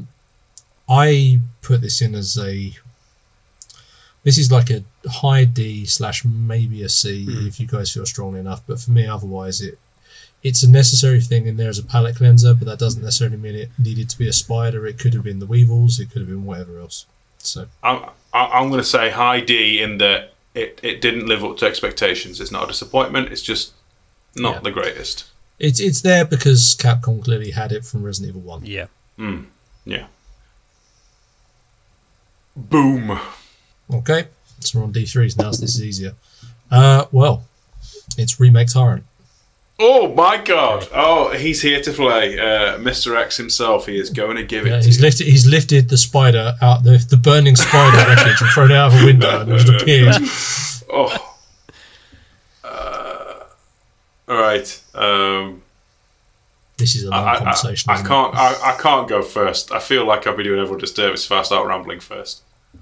Right, Kelsey, do you want to go first or me? I'll go first. Sorry, my laptop was making a weird noise. S rank. This is obviously playing Remake 2. It was Remake, right? Remake Tyrant.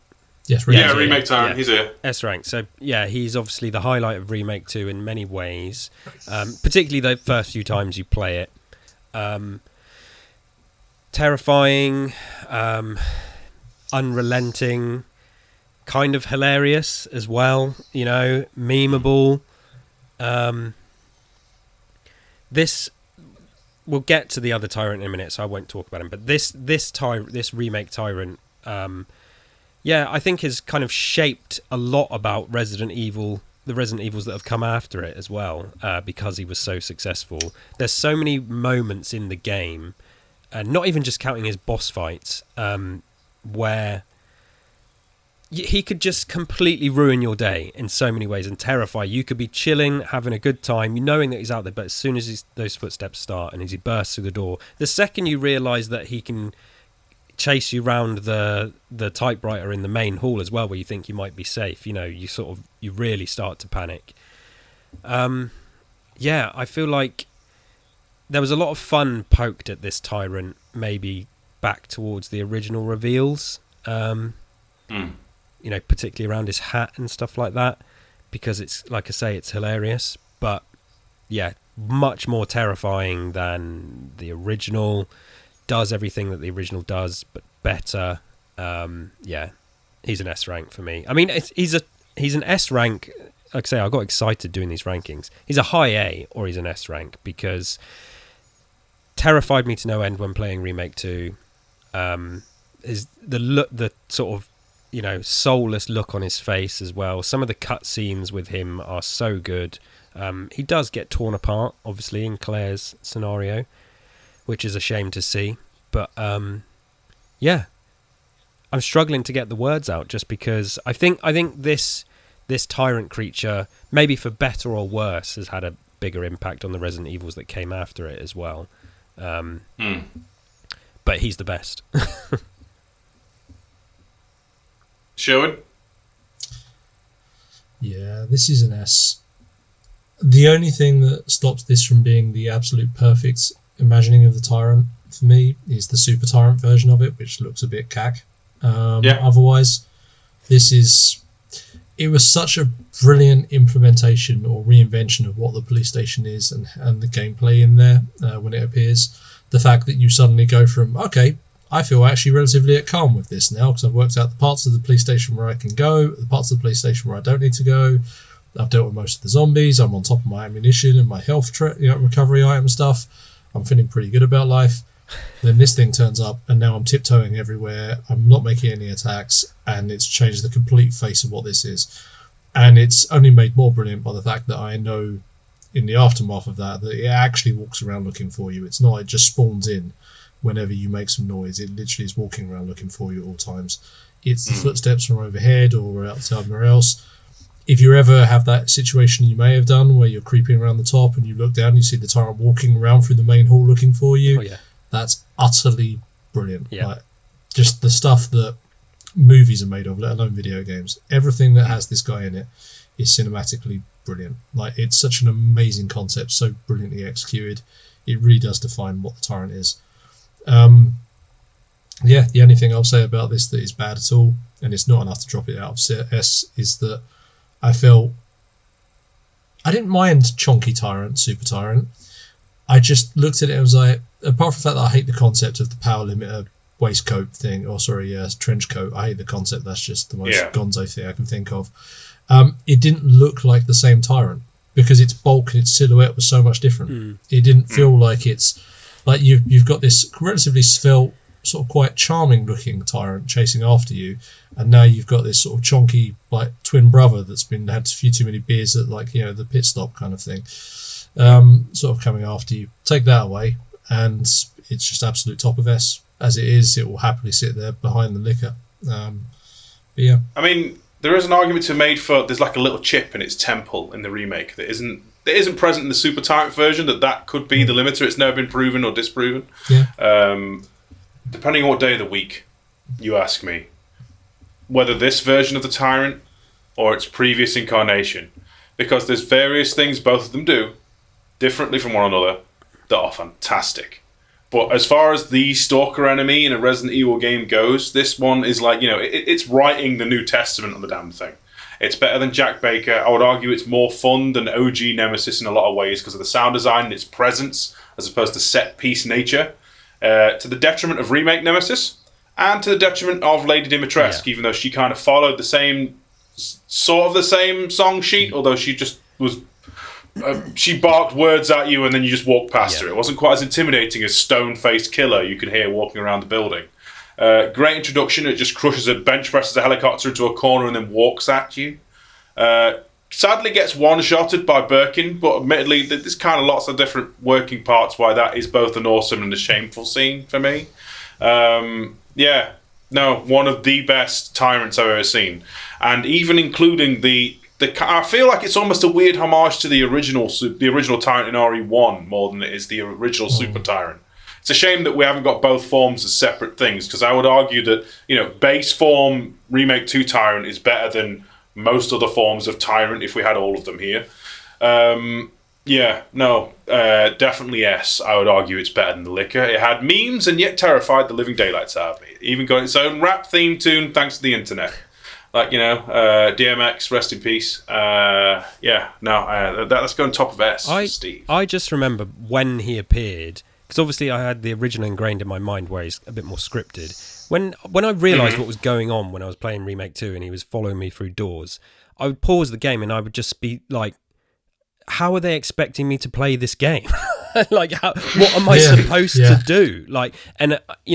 Obviously, when you play the game more, you maybe get more used to it. But as an initial experience and playing it, on back when it came out, it's just I was kind of stunned at what I was dealing with, and I remember texting my brother and speaking to because he was playing it at the same time. Like, what the hell am I supposed to do? I'm just like many people took refuge in the save room under the stairs and stayed there because and then wait until the sound stops. Yeah, you just poke the door open. No, he's still there. I'm just gonna stay. It's crazy that a video game can do that to you, and it's never been done as good as it was in Remake 2 since. And he's the absolute daddy of the Tyrants at this point. Am I okay with putting him at top of S? Is that acceptable? Yeah, we could come back to this, but it's definitely an S. Okay. Interesting. It's now the other Tyrant. Okay, right. Okay, Tyrant Classic. A great step up from its original counterpart in Resident Evil 1. And perhaps the best super form I feel like in the series for the general aesthetic of going on, and even has a lot of build up to it. Unlike Remake 2, where he just kind of gets blown up and then disappears and comes back. You have the whole claw out of the lava sequence. Yes, he survives falling into a lava melter pit, whatever. But it's pretty dang cool. Then you fight him in a furnace and blow him up with a rocket launcher, just to homage the original game even further. As for all of its other appearances, it essentially is just a resource sink. It breaks through a wall, and that's initially a, oh my god! You shoot him, you get some bullets, you move on. But when he's there, by God, do you know it? I would put this guy easily at the top of it. Maybe it's debatable where I put him above RE2 Classic Zombie or behind him. But it's just not the same without him. And he's a great surprise for playthrough 2. That whole helicopter sequence. Basically, any time he's used in a cutscene, I feel is like almost used better than the remake counterpart, but mechanically is not. I'll jump in here and go from there. So, for me, I said this during the Tyrant tier diff experience. I think that the remake Tyrant was an utterly brilliant reinvention of the Tyrant concept after the first game. Mm-hmm. And the idea that the boss will just stalk you throughout the entire thing instead of just being this thing you find at the end lets it have so much more character, so much more in terms of introducing it as this is a threat that will stick with you. It gives it so much more storytelling. It makes it so much more of a foe. It's utterly brilliant. We can certainly talk about the implementation of it. If we're going to be really cold about it, it's not terribly much of a threat when you're rushing running around doing its stuff. You do just run past it most of the time. Even if you do stand there and shoot it, it's not going to be that much of a battle. Like, we've all pulled out the submachine gun, literally just shot it a whole bunch of times till it falls over. The biggest danger is that you waste ammo because it dies too quick. It's not... but the concept and the theme of it is utterly brilliant. The Super Tyrant version is probably, well, it's definitely better than the remake one, and is actually one of the stronger Tyrant designs, I think. Really enjoy it. Notable things from that, all the stuff you've said, obviously, Steve, plus also it has that big clap thing, which is quite cool as an animation, always made me chuckle. And when it first jumps out, it's got the refrain, like the music, the synth, or whatever the instrumentation of it is. I think it's synth. When it first climbs out of the lava and is about to jump at you, and it has that moment where it suddenly pauses and then goes into music proper. Sounds like Lay All Your Love on Me by ABBA. That's a big tip. It's absolutely great. So, quite frankly, yeah, it's S tier. It's not as strong as the remake Tyrant, but it's still S tier. Kels, what do we know about Eurogamer Monthly? The T Zombie, as he's titled here. The T Zombie. Speed 6 out of 10, Strength 7 out of 10, Weakness none, Damage 7, Overall Danger Rating 7. This monster is more jumpy rather than deadly, only found in the second scenario. It will follow you through the game. Somehow, not quite. Somehow it always manages to corner you, so you can't get past it without taking a hit. You can disable it by shooting it a number of times, as it will have some ammo on it, but you're best advised to just run around it and take a small hit that it dishes out. He wins points for the double axe handle, which I don't believe the remake Tyrant has. The 2 hands over the head slamming down. It does have that, but it doesn't use it until you're like annoying. Oh, really? You know Okay, what I mean? yeah. I may have never seen that. Kind of just echoing what Sherwin said, like, he's really, really strong. I didn't put S, I ranked him at A. It's just, again, one of these things where the bashing through the walls is terrifying, and there's so much to be said for that. The weirdness of it, I remember not really understanding it, back in the day. The trench coat wearing stuff, again, which we've sort of touched on with the remake, and I did think he was weird, but again, never really caused me too much of a problem. He was more of like treated as like an Easter egg, because this whole B scenario thing, and seeing him as this new creature that some of my friends had never seen because they didn't realise that that's what you could do. So I've got a lot of time for him. I ranked him as an A, but I just, as we've established, feel like the remake did it incredibly much better, and just realised it in the way that maybe they always wanted to. He has great appearances and cutscenes on the CCTV camera. It's it feels like maybe this one feels closer to Terminator because of the whole lava stuff and things like that. But really not much else to say. I just prefer the remake one a lot more. He's great, and he was great at the time. He was a fun, terrifying addition, but yeah, not quite the S rank for me, but I'm not going to cry if he ends up there. No, that's fair. We can put, in terms of you guys said A, I can live with that. He's... Okay. Is he above the original zombie, though? Well, that's a question for when we get round to the next bit, I think. But, well, for the minute, the T-zombies go in there. Yeah, next to his buddy zombie. So. Right, so do you want me to include Birkin into this? Now we're on to the real bosses of the game. Or do we want to just go straight to Moth? Go to Moth. Let's do the Moth. I think, okay. Right, so Sure, we're contractually obliged to put the Moth in S for obvious reasons. Shirt is available at First Aid Spray, whatever our t-shirt store is. Praise the Moth. And that's pretty much all we need to say, really. It's there. So depending on where you look at it, this is a bit like Barry Byrne, right? You're either a Moth guy or you're not. If you're a Moth guy, this is an S, and it's the best thing ever. If you're not a Moth guy, it's the absolute bottom of D. Why is it even here? Because it was made by like the Work Experience kid or something. Much like Barry. You're either a Barry guy or you're really not. I will leave it as this, and I won't even say a value because it's too hard for me to say this. So when I first made RE2, the board game, I didn't include the Moth in our original designs whatsoever. Because it's literally a random enemy that you encounter in one room, and that's it. It hangs on the wall. If you go in the room properly, it doesn't even fall off the wall. It just literally sits there and looking at you, and then just watches you walk out and doesn't even notice you're there. And that's what it is. Over the course of that campaign, it became the community hero that the Moth we now know is. People love that thing in an insane amount, which is just weird. And that's where it gains all its affection from me. When it came to actually making the thing, it's got so little gameplay, I even had to look at Gun Survivor to understand how it is that we could actually put in stuff for this thing and what you're going to be able to do. So on that note, take from that what you will.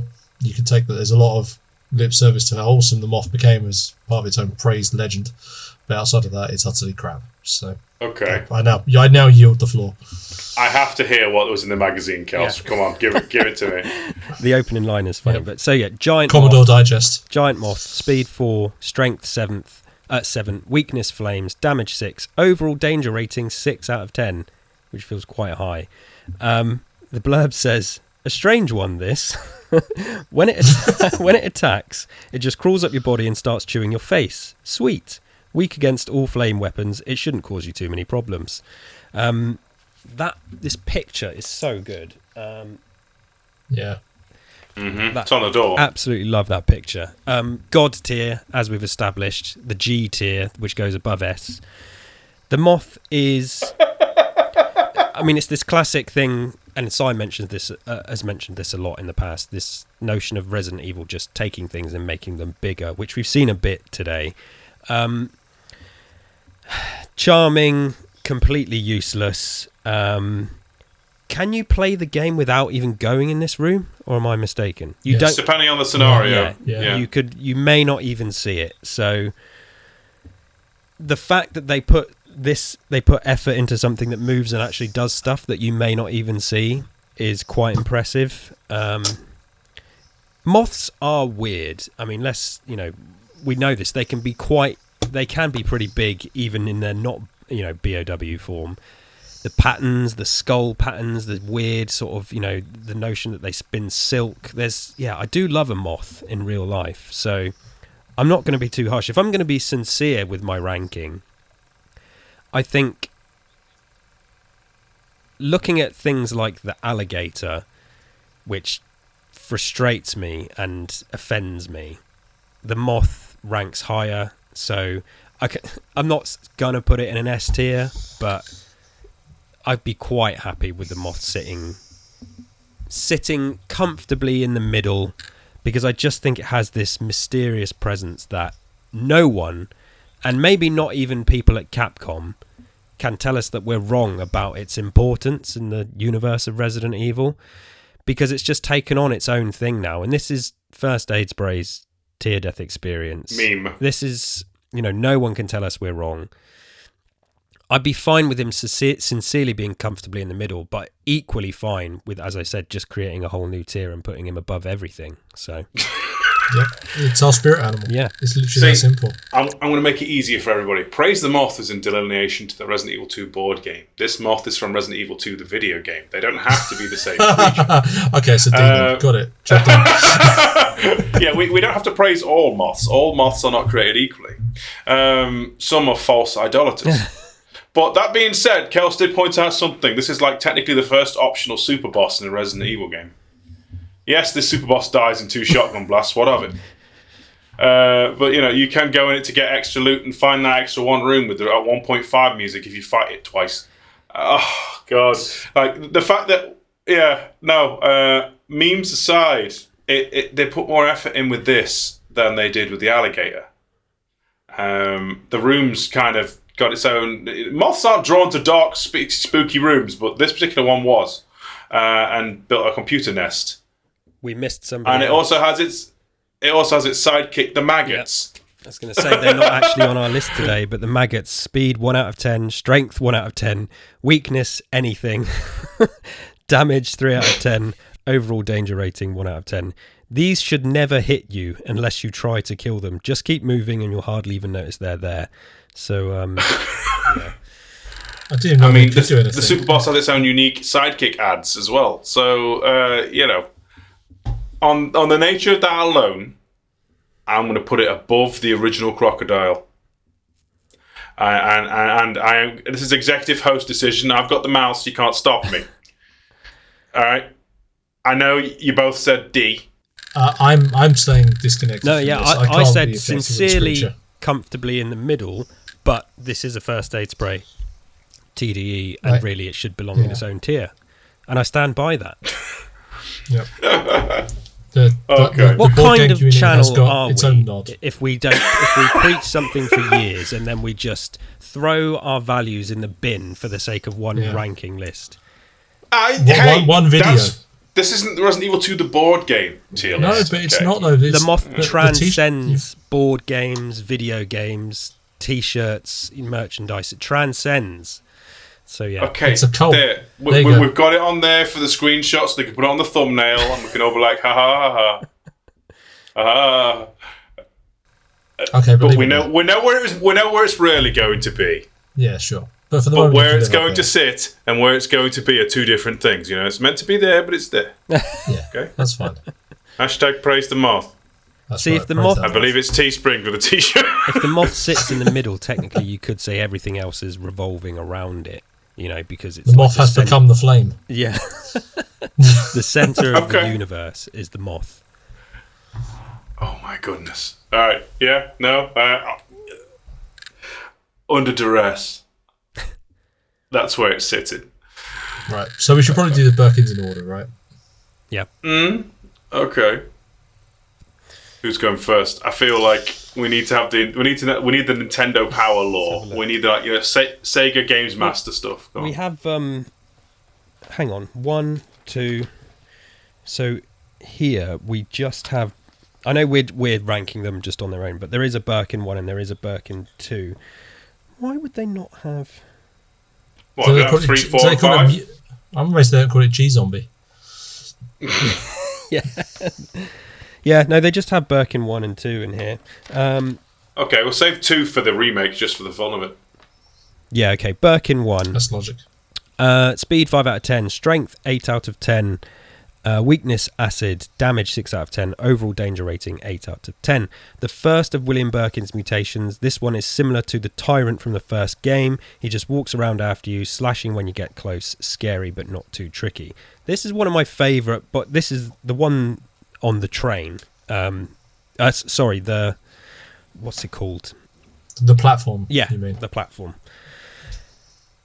This is one of my favourites because I just think he looks so cool.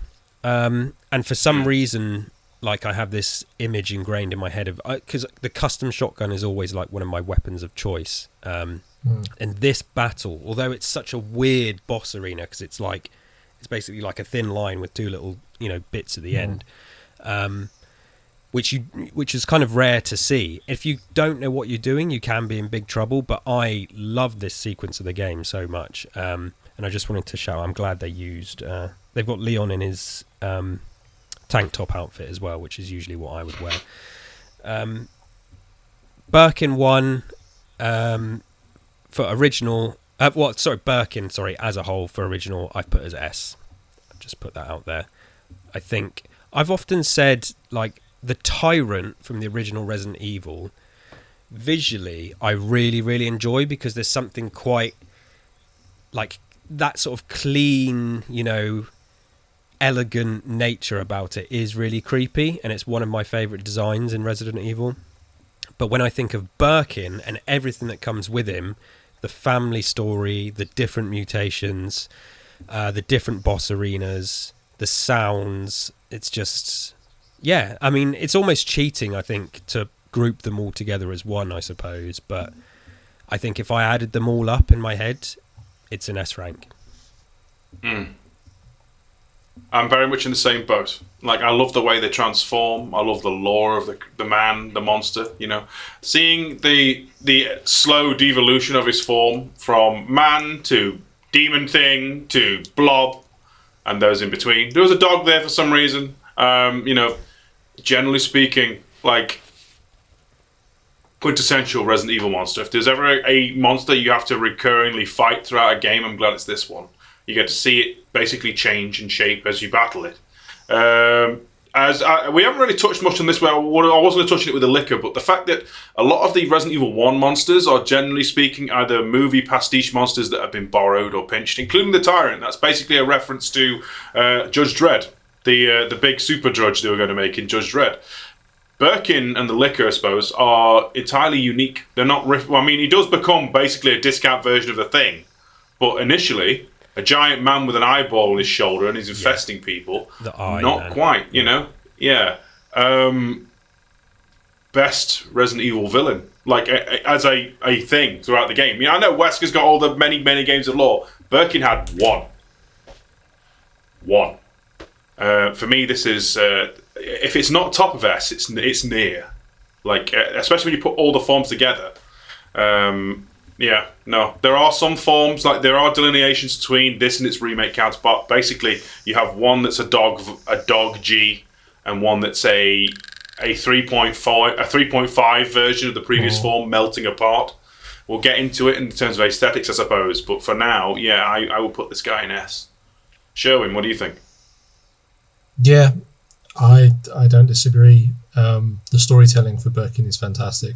The way that the different forms clearly nod to each other, so there's an obvious progression, and it feels natural. Even the dog feels logical in terms of how it actually evolves and what follows.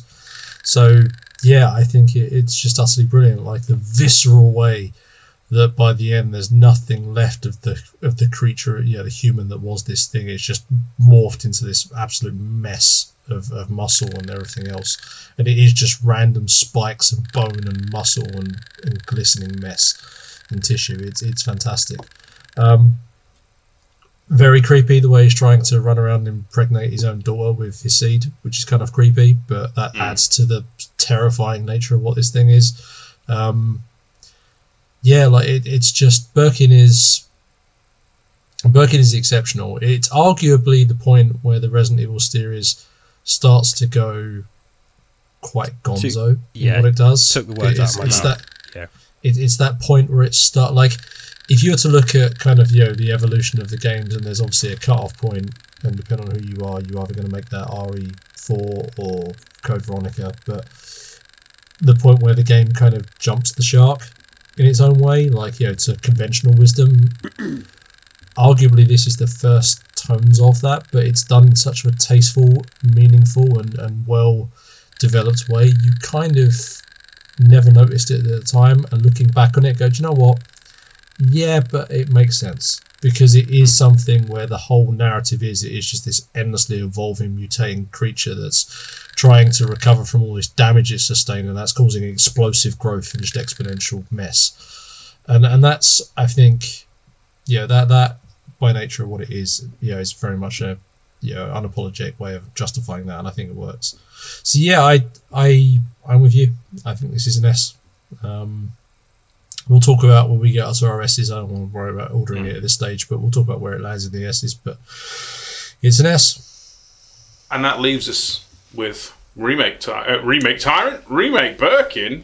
I feel like the character drama of it makes him feel a bit more of a piteous man. Even though Birkin is, by all accounts, a horrible human being, very selfish, put everyone at risk, and then becomes a monster. They basically lifted from 1.5. Made him so he could verbalize, at least briefly, in Form 1. Essentially does mostly the same thing, but how do we feel about the changes? I'll go first this time, since I got to go last in the other one, so it makes sense. Yeah. I feel like...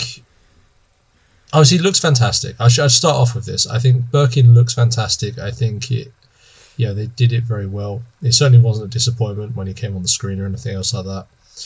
And I'm talking like there's probably going to be a but coming, and there will be a little bit of one, which is that I think that, but I don't think this is a Birkin specific but. I think this is an RE2 remake specific but.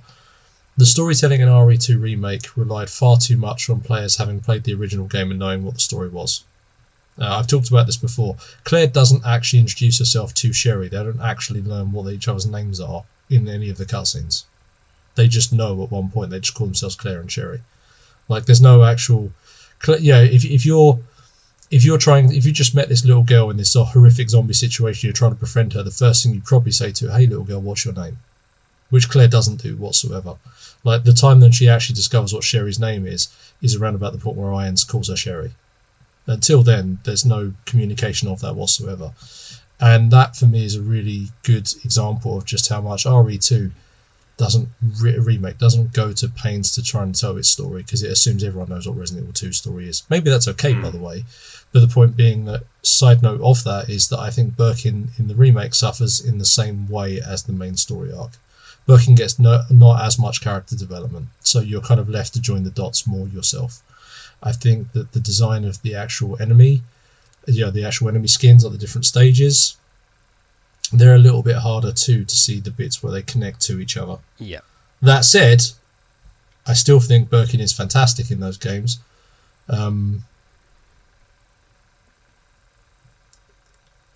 It's an S. It's an S/A for me. Okay. Kels, See, what's the document say about Birkin 2 for the previous game? I'm curious. just for the previous game, yeah, it said so. Yeah. It's got a picture of the dog one, and it says speed 9 out of 10, strength 8 out of 10, weakness none, damage 9 out of 10, overall danger rating 9 out of 10. Scary. This beast alters after a few hits, revealing more teeth than the entire Osmond family. Leaping around on top of things, then jumping on you. This is the hardest creature in the first scenario. Yeah, I do love dog version, but remake Birkin, like I wrote A for a ranking, but I really struggled to figure out and kind of like, I guess, articulate what it is that's missing from it. And I think Show and sort of done it for me. Something is lost. Like, it's great. It's Remake 2 is great. Birkin is awesome in it, and I love the fights. I think it's that story thing you're talking about. That's probably what it is. The differentiation between them as well. I do think something's lost. I like it when the genes are more visible in the original. I don't, as cheesy as it is. But yeah, I just really struggled to figure out what it was about Remake Birkin that made me not like it as much as the original. And there's many times today where we've ranked remake creatures higher than the original, I think for very good reason. This is one of those where they didn't really change much, to be honest, that I can think of, but they just seemed to thin it out a bit, and it had less of an impact. I feel like Tyrant massively overshadows Birkin in Remake 2 in so many ways. And yeah, I still love him. I still love the story, but I ranked as an A for Remake Birkin. Okay. See, where I'm coming from is a bit of a mess, I've got to be honest. Like, I love Form 4 in this. Like, Form 4 Birkin, where it's basically a mass of eyes and flesh. It's like, I see it as a better interval stage of 3 and 5. The giant blob monster and the body that's self-replicating, trying to fix itself, and it just doesn't know how anymore. It's losing control. I also really appreciate the way that Birkin is speaking and trying to go, Sherry, and all that lot of stuff in Form 1. But the transformations and the rest of the boss fights are kind of weak. Like, I can appreciate the spectacle in the lab, but generally speaking, I preferred it how it was done in the original. I feel like there's a hodgepodge where you take certain parts of one version and put it with the other version, and it becomes better. But unfortunately, this one's got the inferior genes, for want of a better term. It's got, I don't know, it's liquid snake to solid snake. It's not as good. Alright, so for me, I will put it at the back end of S. I feel like there is a pinnacle version of Birkin where you distill parts of both. This, unfortunately, has got the unfair part of the handshake, basically. Still very well done. Just not quite as... Charming's not the right word, but yeah, compared to its original counterpart. So, that's the entire list so far, but now we have to go and get the sieve out and readjust everything. Now, I'm not fully on the up and up as to the actual proper procedure here, but I figure starting from the bottom and working our way up seems like the best. So the way of doing it that I've been on them before is we would look at Giant Alligator Remake and then Modified Zombie, and at this point say, do we feel which one of those either in the right position? Do we feel that Giant Alligator Remake is stronger than Modified Zombie or not? No. I simply put, I could go either way. Which is probably an indication that they're fine unless you feel strongly. I mean, they live in the trash. They're covered in poop. They can stay at the bottom. Yeah. Okay. So, modified, evolved zombie, whatever. Nudie zombie. Yeah. Does it beat a spider? This is like the missed opportunity bracket, isn't it? Like, it is a missed opportunity. It just feels unfortunate. It could have been higher and had a really horrifying story, a really harrowing story to go with it. It doesn't, and as a result, for me, it's just a thing that you'd mistake as a zombie. In fact, most of us did mistake as a zombie skin. and thus it's hard to put it above a completely unique creature, even if that is a recycled creature from the previous game. See, I feel like they've got a new model compared to the original Naked Zombie, as opposed to the Spider, which is the previous model. Oh no, that's what I was saying. Like it is a new model. That's my point. Yeah. Okay. I see where you're coming from. Yeah. So that could stay there. But does modified zombie beat original? Alligator. No, I mean, like I said, I love the way it drops down a little bit there. The first time you play the original Resident Evil 2, the alligator sequence is a lot of fun and it's kind of wild. But then, yeah, diminishing returns. But I'm happy for him to sit. I would say it is, but then that's because I would drop that alligator down into D. Yeah. No, I'm actually on board with this. I mean, I'm completely fine missed with opportunity bracket. No. Yeah. Okay. I'm guessing that means it's not beating the Ivy. No, would we? Well, just quickly before we do that, does that mean that the modified zombie is above the alligator? No, I feel like the alligator's got it's got a stage. It does a thing. Yeah. Okay. Does the handbag beat the Ivy? Can we move the Ivy down to D? I just hate it. For you, Kels, I would happily. Is anyone opposed to that? I'm not. Like I said, sound design is what saves it. Yeah, just lazy reinterpretation. And this might be the one. Those others in D. I don't know. I mean, I hate the Ivy. I'd put it right at the bottom of D, but I don't know what anyone else thinks about that. I feel like it's the one out of all of them that just did. It had the original to work from, and not only did it do nothing, it took stuff away and just replaced it with something pointless. I don't know. Maybe I'm being too harsh, but yeah. I'm going to argue for it, even though it's in D. Like, it's got a unique zone. It's got a unique sound design. Like, while it is not the creature, it's not the creature that shared its same name. I feel like if it was its own unique thing alongside a new version of the Ivy, it would be fine. Yeah, fair. Actually, that's a really good point. If it's not just sadly, it definitely belongs in this bracket. This is the missed opportunities bracket. If this is what zombies look like, and then there was a bunch of actual Ivies around as well, and the idea is these are like zombies that have been infected by that. Yeah, this would be a really cool enemy. Exactly. As it is, it's just not. It's masquerading as an Ivy. I actually might put it behind the alligator. I could see a point where it drops down a bit. Yeah, no, I can do that. I feel like we should move on to scarier matters. Yeah, sure. The G-Adult Classic. It certainly doesn't belong in D tier. Going downwards. Is it more impressive than the remake dog? I don't think so. I could drop the dog in the C because I don't think it is in good company in B. I would put the dog down to C. Yeah. Yeah. Okay. All right. What about the Kiora Crow? Move it up, baby. 3 ranks. It's fine. Like, what's after I had the dog. I had the crow in C, but I can see the logic of why Kelsey likes it so much. So. What's after it? You see, the moth, but the moth has to stay where it is. Moth like almost can't come into the centre of the board. So that means then it can't beat the dog, but OG RE2 dog.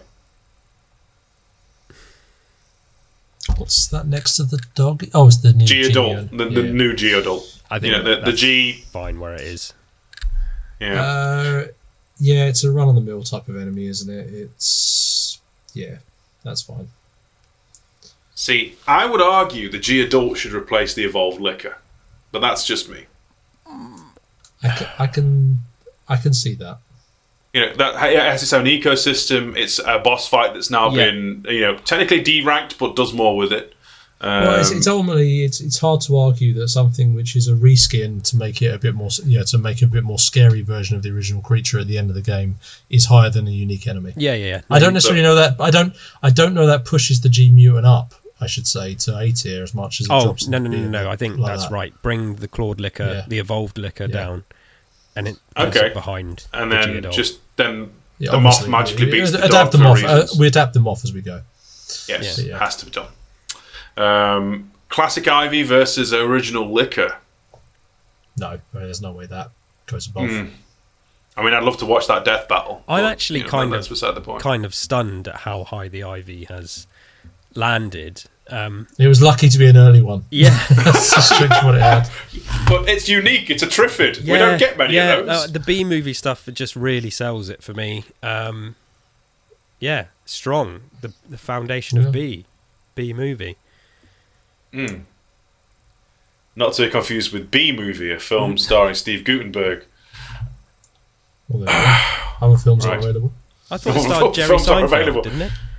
Is it Seinfeld? I thought it was Steve Guttenberg. I thought it I've was never seen the Seinfeld. film. Neither have I. American comedian who's fell off a bit. Well, There we go. The classic liquor then, does it move further up? Does it beat the original zombies? I don't think it does, because I think the original zombies go up because they are one of the defining parts of that first game. Yeah. I'm with Sherwin. Which again, it's kind of shocking that we've landed here, but that's the fact of the matter. And we've got the remake one, which just completely outperforms it. So You can't defeat the omnipresence and the versatility of the zombie. no, No other creature on this list, is present as much as the zombie, continues to be a threat in the same way as the zombie, and it's just fits so many of the situations you find yourself in. yeah, Yeah. I actually feel like if I'm looking at it now, classic zombie beats classic tyrant for me. And that's just the sheer way they utilize throughout the game. I'm good with that. yeah, I'm good with that. I've only just noticed that actually that's what we were dealing with. So yeah, definitely move it up. I'd actually possibly say that the liquor goes above the tyrant, but You reckon? Yes, that's for you guys. yeah, Yeah. I think that's right. That's right. Yeah. No, I'm in agreement. And this is a fan of the classic tyrant, by the way. I'm still think We've got to that remember, makes sense to me. We're sitting in A rank here. This is a win for all the guys in this rank. No one more than the Ivy. You should just throw yourself in there. It's worth pointing out the gap between those first three might be very narrow. The gap between the Ivy and the four is quite big. Overachiever. He's just happy to be here. Yeah. It's just like all its vines are going around the others like a big hug, like a big group hug. It's I hanging mean, on. I don't It's think- hanging on to the A rank. Yeah. Now you mention it, I'm looking at the Ivy. I'm looking No, at the G-Adult don't. remake. No. No, Okay. Don't do that. Don't do that to yourself. I could see the Ivy drop down to a B, maybe, but I'm so proud of it for achieving what it's done. Let's leave it there. Oh, okay. Well, like proud parents will save the Ivy. Yeah. So, okay. do we think the OG Zombie and remake Birkin are in the right place? No. That's frustrating for me. No. Well, what do you think, Steve? It's just the sheer level of iconicness, isn't it? Yeah. So you could That's achieve it. frustrating. Yeah. Well, that's part of why we do this thing. That's why we don't stress too much going through the first bit. Yeah. Yeah, but I feel like these have dropped into rose tinted mode. I don't know. Oh. I would move it. Yeah, because now we're looking at that. I can. Yeah. That's correct. Yeah. Yeah. Does it doesn't beat does classic zombie beat Well, new and improved zombie? Whoa, there's another question. Remake Birkin and liquor. Oh no, remake Birkin smears a liquor on the floor. I'm sorry, classic liquor does not hold a candle. I'm asking for completeness, not for the fact I think it should be changed. But Kels, what do you think? We can disagree. It's fine. I'm learning a lot about myself today, and G is his creation. Gasp number 5.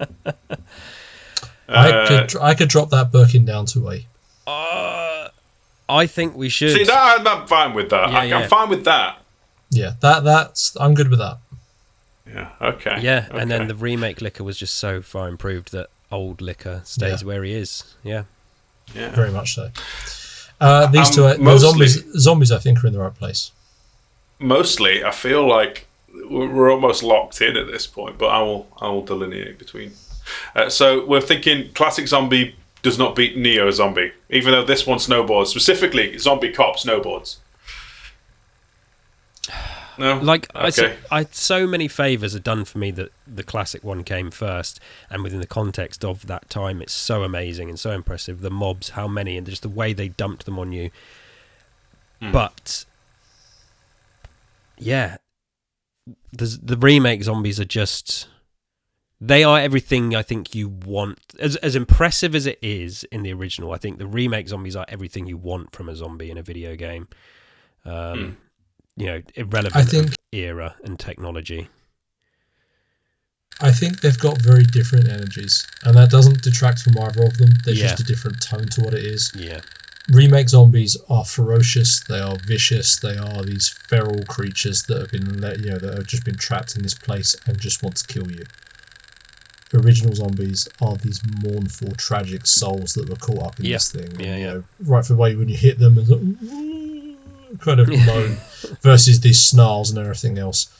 And that's okay. That's just a difference between how they are, but that also shapes how they move. Like the plodding, slow, kind of lurching, unstoppable gait of the other ones is this inexorable march to to oblivion, versus this desperate hunger to survive and to just destroy everything around you.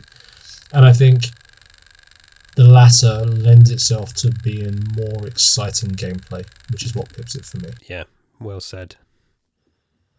I'm willing to accept that. I was going to say delineate for the 14th time. I love that word. I don't know why. It's a nice 5-cent word. I am in agreement. There are arguments personally for me putting the original Resident Evil 2 Zombie higher, but I'm perfectly fine with it. Like the remake Zombie brought zombies back, in a way. And I cannot take that crown away from it. It did a really great job. Though the new lickers are basically xenomorphs. I do feel like absolutely perfect. Yeah, I as much as I love hunters and stuff, you gotta tip your hat to this one. This is like the best interpretation of a licker I've ever seen. I would put this above the other two, with the exception of the fact that it doesn't change the way you play the game like the next entry does. Mm-hmm. Yep. It's a really fucking scary thing while you're there, and you're terrified when it happens, and you don't want to go anywhere near it. But at the same time, Remake Tyrant literally changes the way that you look and play the game. It's like that moment what Kelsey said, where you put down the controller and you stop for a minute, and you're that meme with the old dude staring at the camera and kind of going, "What?" Yeah. It's just that's what it is. Oh. Yeah, I mean, yeah, I don't have much to add really. I think moving. God, it's so tight with these.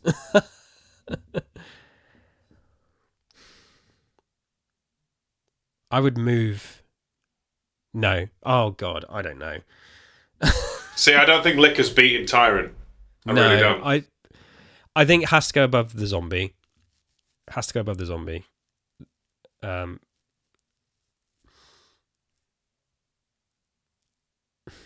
I can see the argument what you're looking at, though, because you're saying which is the more iconic of the pairing, right? I don't know. I could see it dropping behind the other two zombies, because the other two are just much more iconic as to what the series is. Like what, this? It doesn't detract away from making it any less brilliant, but it's literally fighting the absolute heavyweights of what the games are. Yeah. As mad as it sounds, I'm on board. I feel like the licker being the first S is also going to be the back end of it. Tyrant versus Birkin. This comes down to story and gameplay for me, because they both, I feel like Tyrant wins for gameplay, Birkin wins for story. Not saying that either of them don't have, positive traits in the other categories, but it's about what do you prefer. My God, I would put Tyrant at the top because I like I said, I just have not had an experience like that. And as many times as the original Resident Evil's made me put down the controller and be scared to go through a door because of a zombie and stuff like that, I played Remake 2 when I was 33 years old and I was terrified. So God knows what I would have done if I played it when I was, 9. I probably would have combusted. So I feel like Remake Tyrant is going to finish this at the top, despite all the strengths of Birkin. But I think all the strengths of Birkin are in story. And Steve, like, we've just come off of Alan Wake 2, where we both agree the story is so incredible and delivers so much, but it completely does favours for the questionable parts of the gameplay. Yeah. Do I think a video game ranking thing should have... I think the top spot should be taken by something that focuses on gameplay. And I feel like Remake Tyrant does that, because he transcends boss fights, and it's a whole new issue to deal with. I'm going to counter this, right? Narratively, Tyrant's presence is mostly weak. He's just there. Yeah. Yes, he becomes a final boss that we've all agreed he doesn't look as great as he did in his original super form. He doesn't have any narrative build-up besides one file with Ben with Leon, really. And yes, mechanically, vastly more in-depth than Birkin, but every one of Birkin's fights is unique in how it plays out and behaves. Step back and shoot in those days is still step back and shoot, but he has different attacks, different moves, different transformation. There are lots of narrative reasons as to why. His modus operandi. You get a build-up to it all. As a presence throughout the entire game, no question Tyrant has it when his boots are stomping around. It generally could go either way for me. I feel like the Birkin is more consistent, but Tyrant is ever present. Yes. I can't believe we've ended up with these two at the top, actually. My heart is telling me Birkin. My brain is telling me Tyrant. Again, I don't mind, I suppose. It's that age-old battle. You have to decide. Age-old battle between your heart and your mind, Sure. Okay. What does your stomach think? Yeah, I think tastes like chicken. I think that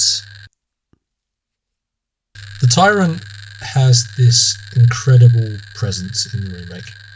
It really does. It's different from how it was in the original game. It's reinvented. It's really scary. It encapsulates the game in this incredible way. There's a reason why he's the absolute rock star of the video game. He just is.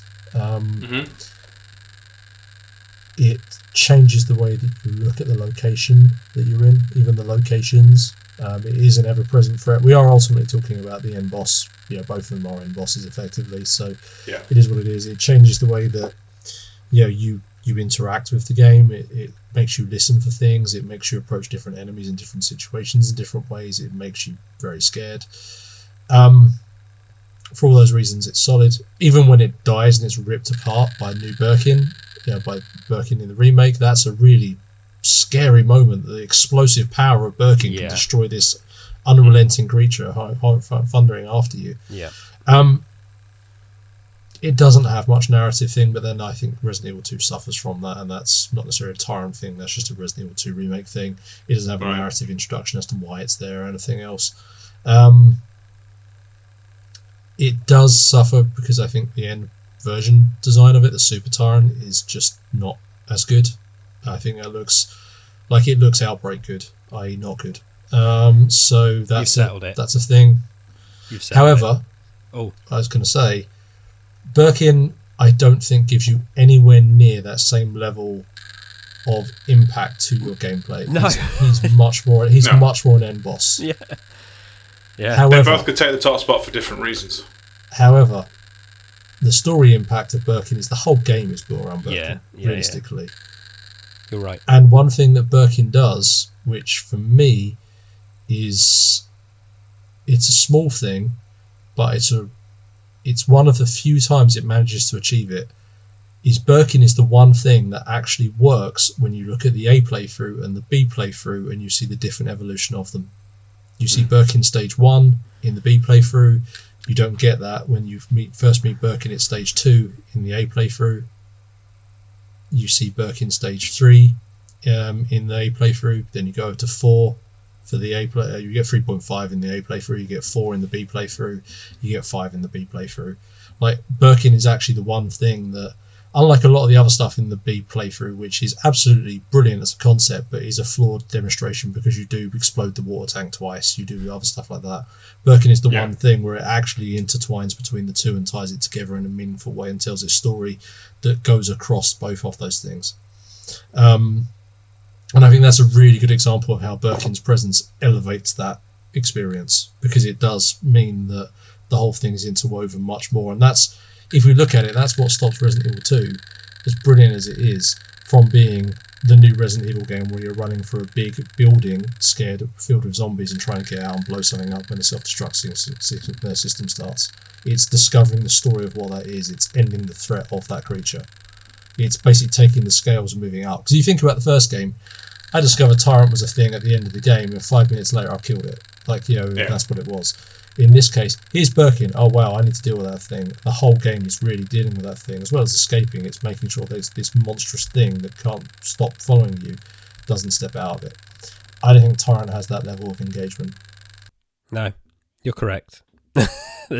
Yeah. Oh dang. No, I was battling back and forth, and yeah, there's no argument, I think. The argument is it's 52-48. Yeah. And what it lands on is the giant moth. Close. And what it lands on is giant moth is top. Yeah. That's the compromise. Like the sun. That's the compromise. It revolves around it. I guess that's it, isn't it? That's how we do it. We have spoken. That's the definitive for all time in every game ever, every list ever. It's obsolete. We've done it, lads. So I guess it leaves nothing else but me to say that thank you both for joining me, and thank you for watching this episode. Let us know what you thought about how you would rank our characters and how exactly the Moth is perfectly paced. Yes, thank you very much. Don't forget to hit that subscribe button, and you can also, I believe you can support us on Patreon to see episodes like this a little earlier. So I've been Steve, that's been Sherwin, that's been Kels. Bye! Praise the Moth. Praise them off.